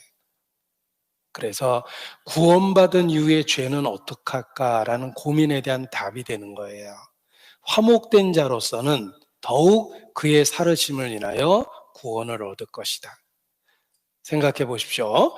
내가 하나님과 원수 되었을 때도 값없이 나를 위해서 죽으시고 용서하셨는데 하나님의 자녀가 된 이후에 죄를 지으면 하나님의 자녀라는 신분 때문에 더 큰 사랑으로 인도하시게 된다. 이런 뜻입니다. 그래서 성경에 이르시기를 징계는 해도 정죄하진 않겠다고 말씀하셨어요. 혹 아버지로서 잘못에 대한 징계는 하겠지만 재판장으로서 정죄하진 않겠다라고 약속해 준 겁니다. 예수 안에 있는 나에겐 결코 정죄함 없네. 생명의 성령의 법이 해방하였네. 예수 안에 있는 자에겐 결코 정죄함이 없습니다. 내가 징계는 받아도 나를 버리지는 않겠다고 약속해 주셨어요. 자, 구원받은 이후에 하나님의 자녀가 되었습니다. 그러나 아직 우리는 연약한 육체를 갖고 있고 수없이 많은 유혹이 있는 이 세상에서 살고 있으며 아직도 양을 노리는 늑대와 이리 사자들처럼 마귀가 우리 주변에 두루 다닙니다. 우리가 어떻게 신앙생활 할 수 있습니까? 내가 예수님을 믿고 하나님의 자녀가 됐는데 아직도 내 속에는 하나님을 대적하는 죄성이 작용하고 내가 있는 세상은 온갖 유혹이 있는 이 세상입니다. 나는 천국에 존재하는 게 아니라 아직은 이 땅에 있어요. 그리고 내 주변에는 우는 사자처럼 두루다니는 마귀가 있습니다. 우리가 어떻게 생존해낼 수 있습니까? 그래서 우리와 함께 하시겠다고 약속을 해주신 거예요. 내가 너와 함께 하겠다. 함께 하시고 우리를 보호하고 인도하고 계십니다. 그림 하나를 보여드리겠습니다. 아주 의미가 있는 그림입니다. 보세요. 여기 쥐하고 새하고 매 놨습니다. 새는 나르려고 그러고 쥐는 땅속으로 들어가려고 그럽니다. 아마 센 놈이 끌고 들어갈 거예요. 그런데 독수리하고 매놓으면 상대가 안 되죠. 쥐를 채가지고 하늘로 올라갈 겁니다. 우리의 본성은 땅속으로 들어가려는 쥐처럼 끊임없이 육체를 향하고 세상을 향하고 죄를 향합니다. 하나님이 주시는 새로운 마음은 하나님을 향해서 찾아갑니다. 이 두 가지가 치열한 싸움을 하는데 승패는 누가 강하는가에 의해서 승패가 나는 거예요. 이렇게 표현합니다. 두 마리 늑대가 있다. 우리들 마음속에서 그들은 항상 싸우고 있단다. 한 마리는 좋은 늑대고 다른 한 마리는 나쁜 늑대다. 악한 늑대가 가진 것은 화, 질투, 슬픔, 후회, 탐욕, 거만, 자기 동정, 죄의식, 회한, 열등감, 거짓, 자만심, 우월감, 이기심 등등이란다. 좋은 늑대가 가진 것은 기쁨, 평안, 사랑, 소망, 인내심, 평안함, 겸손함, 친절, 동정심, 아량, 진실, 그리고 믿음이지. 그러면 저의 마음속에 있는 늑대 중에 과연 어떤 늑대가 이길까요? 자, 우리 안에 선한 마음과 악한 마음을 함께 두신 겁니다. 어떤 늑대가 이길까요? 정답은 보시죠. 그거야 내가 먹이를 주는 놈이 이기지. 그렇습니다. 우리 안에는 두 가지 본성이 있어요. 하나님 말씀으로 새롭게 된 본성이 있고 원래 있는 죄성이 있습니다. 이 둘은 끊임없이 갈등하고 다툽니다. 그때 먹이를 주는 놈이 이긴다. 강한 놈이 이기게 돼 있어요. 따라서 우리의 선한 것에 먹을 것을 주셔야 돼요. 사람이 떡으로만 살 것이 아니라 하나님 입에서 나오는 모든 말씀으로 살 것이니라. 말씀이 공급되면 선한 것이 강해져서 죄성을 극복하고 승리하게 됩니다. 또 때마다 일마다 주의 도우심을 구해야 될 것이니라. 우리 스스로는 연약합니다. 하나님의 도우심이 있어야 돼요. 동네 아이를 깡패가 들볶습니다. 이 아이가 굳게 결심했어요. 내가 맨날 당할 수만은 없어. 그래서 열심히 태권도 다닙니다. 태권도 다니다가 깡패하고 마주쳤어요. 보니까 아이가 태권도장에 갔다 오거든요. 야, 너 태권도 배우냐? 응, 열심히 해봐. 형은 태권도 5단이야. 노란띠네. 더 해봐. 이렇게 얘기합니다. 아이가 아무리 해도 평생 운동만 한 깡패를 이길 수는 없었습니다. 그런데 이 아이의 아버지가 직업이 강력해 형사반장이에요. 그냥 아빠한테 얘기하는 게 한 번에 해결하는 방법이에요. 마찬가지입니다. 우리는 깡패 같은 마귀를 이길 방법이 없어요. 수천 년 동안 달고 달아서 우리 같은 사람은 쉽게 다루거든요. 마귀가 우리를 우습게 볼 거예요. 야, 아브라함도 내가 넘어뜨렸잖아. 응? 다윗 믿음의 사람이라며. 내가 음란한 마음을 갖고 다윗도 한번 크게 잡아뜨렸잖아. 넌 상대도 안 돼. 네가 아브라함이나 다윗보다 나을 것 같아? 이렇게 얘기합니다. 그러나 우리가 강해질 수 있는 유일한 방법은 하나님께 부르짖는 거예요. 그리고 기꺼이 우리 부르짖음에 응답해 주시겠다고 약속하셨습니다. 쉬지 말고 기도하라. 쉬지 말고라는 말은 우리는 연약하기 때문에 항상 주님의 도움을 구해야 하지만 신앙을 지킬 수 있다는 뜻입니다. 그래서 우리의 신앙을 지킬 수 있도록 우리의 내면을 강하게 할 수 있도록 말씀도 주시고 또 기도라는 주님께 부르짖으라는 방법도 주신 겁니다. 그리고 무엇보다 우리를 교회라는 공동체 안에 넣어놔서 강하게 만드신 거예요. 우리 개인적으로는 약하지만 교회를 통해서 우리 자신이 강해질 수 있습니다. 자, 6.25 때 끔찍한 전쟁이 있었던 그때 수백만 명이 죽었습니다. 제가 그 6.25 공부하면서 전쟁을 일으킨 사람은 인류 역사에 큰 죄를 짓는 거예요. 수백만 명을 죽음으로 몰아넣은 거예요. 정치하는 사람은 잘못된 결정을 하면 국민을 전쟁터에 몰아넣습니다.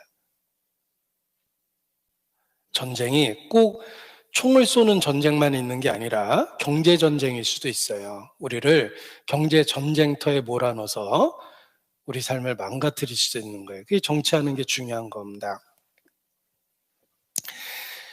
이 전쟁 공부를 해보니까 수백만 명의 사상자가 났는데 그 사상자 비교를 해보니까 거의 대부분 민간인이 죽었습니다. 물론 군인도 죽었지만 군인의 숫자보다 훨씬 많은 민간인이 죽었어요. 이유는 민간인은 비무장이에요. 그래서 쉽게 전쟁의 피해자가 되고 군인은 무장돼 있고 또 집단에 의해서 화력이 강합니다.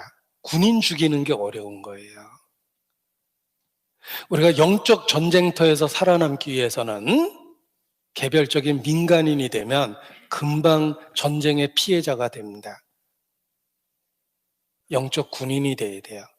무장해 있어야 되고 교회라는 공동체를 통해서 화력을 집중해야 돼요. 그것이 내가 살 수 있는 방법이고 내게 속한 사람이 살 수 있는 방법입니다. 그래서 교회 안에 있어야 되는 거예요. 우리가 주님 오시는 그날까지 신앙을 지키고 매일의 삶에서 승리할 수 있는 방법은 말씀과 기도와 교회 생활입니다. 그 가운데 매일의 삶 속에서 그리스도인답게 구별돼 살 수 있습니다. 성경적으로 우리 시대가 마지막 시대입니다. 누구든지 성경학자들은 그렇게 이야기할 수밖에 없습니다. 너무나 명확하기 때문에 그렇습니다. 우리가 겪고 있는 일들이 마지막 때 예언된 일들입니다. 처처에 큰 지진과 기근과 온역이 있을 것이라. 그 온역이 전염병입니다. 우리는 여러 모양의 전염병, 더 심각해지는 전염병에 대한 이야기를 들을 것입니다. 이러한 때에 말씀 생활, 기도 생활, 그리고 모이기를 힘쓰는 교회 생활을 통해서 우리 자신을 지키고 우리 주변에 우리에게 속한 영혼들도 지켜야 되겠습니다. 기도하시겠습니다. 아버지 하나님, 한 주간 말씀을 배울 수 있는 소중한 기회를 주셔서 진심으로 감사를 드립니다. 단지 지식과 머리에 머무르는 그러한 말이 아니라 우리의 삶의 변화가 되는 능력이 될 수 있도록 성령께서 축복해 주시고 역사해 주시기를 주님께 기도합니다. 주님 만나는 그날 잘하였다, 충성된 종아라는 칭찬 속에 주님 만날 수 있도록 우리의 모든 삶을 조종해 주시고 변화시켜 주시옵소서. 주님 오시는 그날 주의 몸된 교회 지체로서 주님 만날 수 있도록 끝까지 붙잡아 주시기를 주님께 기도합니다. 고마우신 우리 구주 예수님 이름으로 기도합니다. 아멘. 네, 광고 말씀 있으시겠습니다.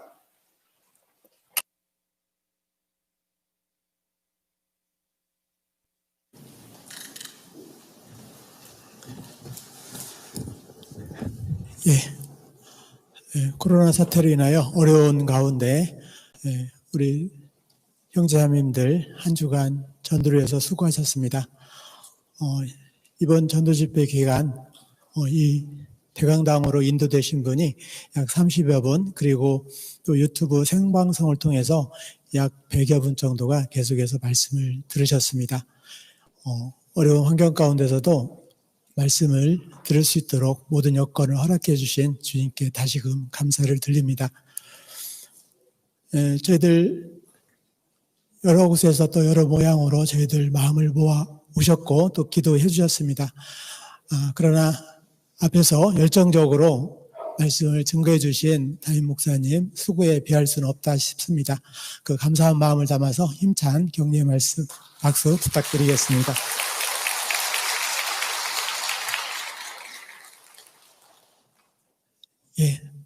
그리고 이 복잡한 시국에 저희 교회당까지 나오셔서 말씀을 배우신 새로 나오신 성도님, 이번에 또 구원받으신 많은 분들 주님의 이름으로 환영하고 또 감사의 말씀을 드립니다. 잠깐 그 자리에서 일어나시면 저희가 조그만 선물을 마련했습니다. 선물을 전달하도록 하겠습니다. 잠깐 오늘 처음 오신 성도님들은 그리고 이 자리에 참석하신 모든 분들 다 함께 일어나 주시기 부탁드리겠습니다. 여러분 오신 걸로 제가 감사합니다. 환영의 박수 부탁드립니다. 혹 이 자리에 참석하지 못한 이 사회적 거리 두기 자리 때문에 1층 소강당, 2층 은자연실, 기타 장소에서 말씀을 들으신 분들은 1층 서적부에서 동일한 선물을 받아서 전달해 주시기 부탁드리겠습니다. 다시금 감사드립니다. 잠깐 교회 소식지 참조하셔서 참조해 주시기 부탁드립니다. 이제 다음 주에는 6월 27일부터 오늘 들어오시면서 교회 소식자 함께 받으신 그 농선부 소식 받으셨는데요. 6월 27일부터는 농선부 전도 집회가 교회 별관에서 진행이 됩니다. 우리 어려운 분들을 위해서 함께 기도해 주시고 많은 분들이 또 말씀을 배울 수 있도록 함께 기도로 마음을 모아주시기 부탁드립니다. 오늘부터 교회학교 유초동부는 온라인 개학이 되었습니다. 우리 학생들은 집에서 온라인으로, 그리고 교사들은 교육관에서 오프라인으로 말씀을 가지고 같이 함께 신앙교육 그리고 교제 나누는 시간을 갖습니다. 우리 학부형 되시는 성도님들은 계속해서 잘 우리 학생들, 어린이들 잘 챙겨주시기 부탁드리겠습니다. 오늘은 전체 봉사회 모임이 있습니다. 교당에서 식사를 할 수 없는 상황이 있기 때문에 오늘 각 구역별로 또 교구별로 외부 식당에 가셔서 식사하시고 2시까지 다시 교회당으로 모여주시기 부탁드립니다. 세상에서도 집에서도 가끔 외식할 때 기쁘죠?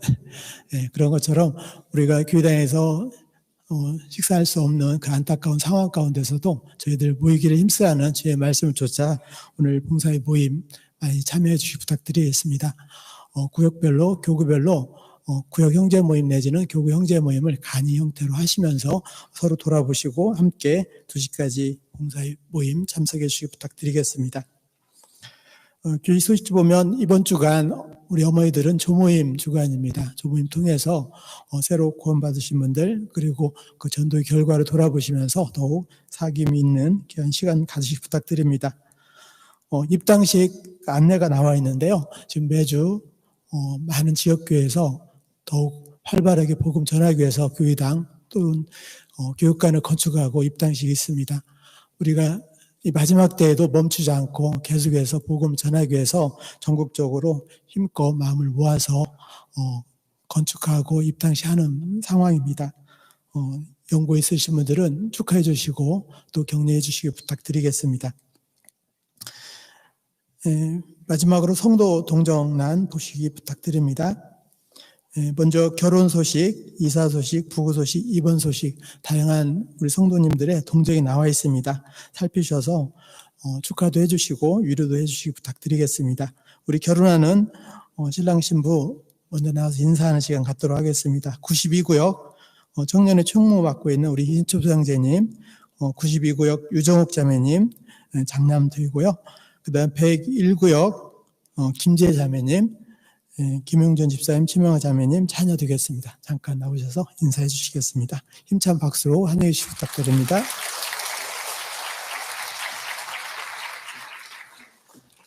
네, 안녕하세요. 2008년 5월 24일에 거듭난 임초섭 형제입니다. 잠언 4장 7절에 이런 말씀이 있더라고요. 지혜가 제일이니 지혜를 얻으라.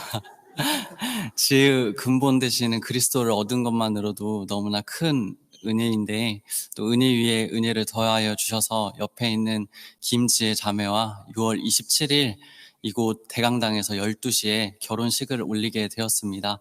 축하해 주셔서 너무나 감사드리고요. 저희 잘 또 살 수 있도록 기도 부탁드리겠습니다. 감사합니다. 안녕하세요. 101구역과 청년에서 교제하는 김지혜 자매입니다. 옆에 있는 형제와 같이 주님 안에서 가정을 이루게 되었는데요. 먼저 교회에 계신 분들께서 보여주신 것처럼 복음을 이렇게 전하고 교회를 섬기는 가정이 될 수 있도록 기도 부탁드립니다. 감사합니다.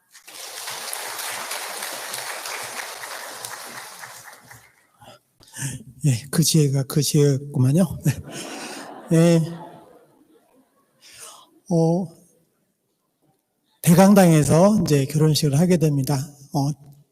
2차례에 걸쳐서 중강당에서 결혼식 하다 보니까 하객이 많은 관계로 이 사회적 거리 유지하면서 결혼식 하기가 어려운 환경이어서 이 대강당에서 하게 됩니다.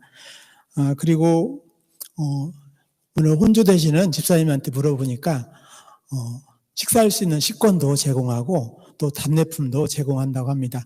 둘 중에 하나를 선택할 수 있는 기회도 얻게 됩니다. 많이들 참여하셔서 축하해 주시기 부탁드리겠습니다. 네, 이상 광고 마치겠습니다.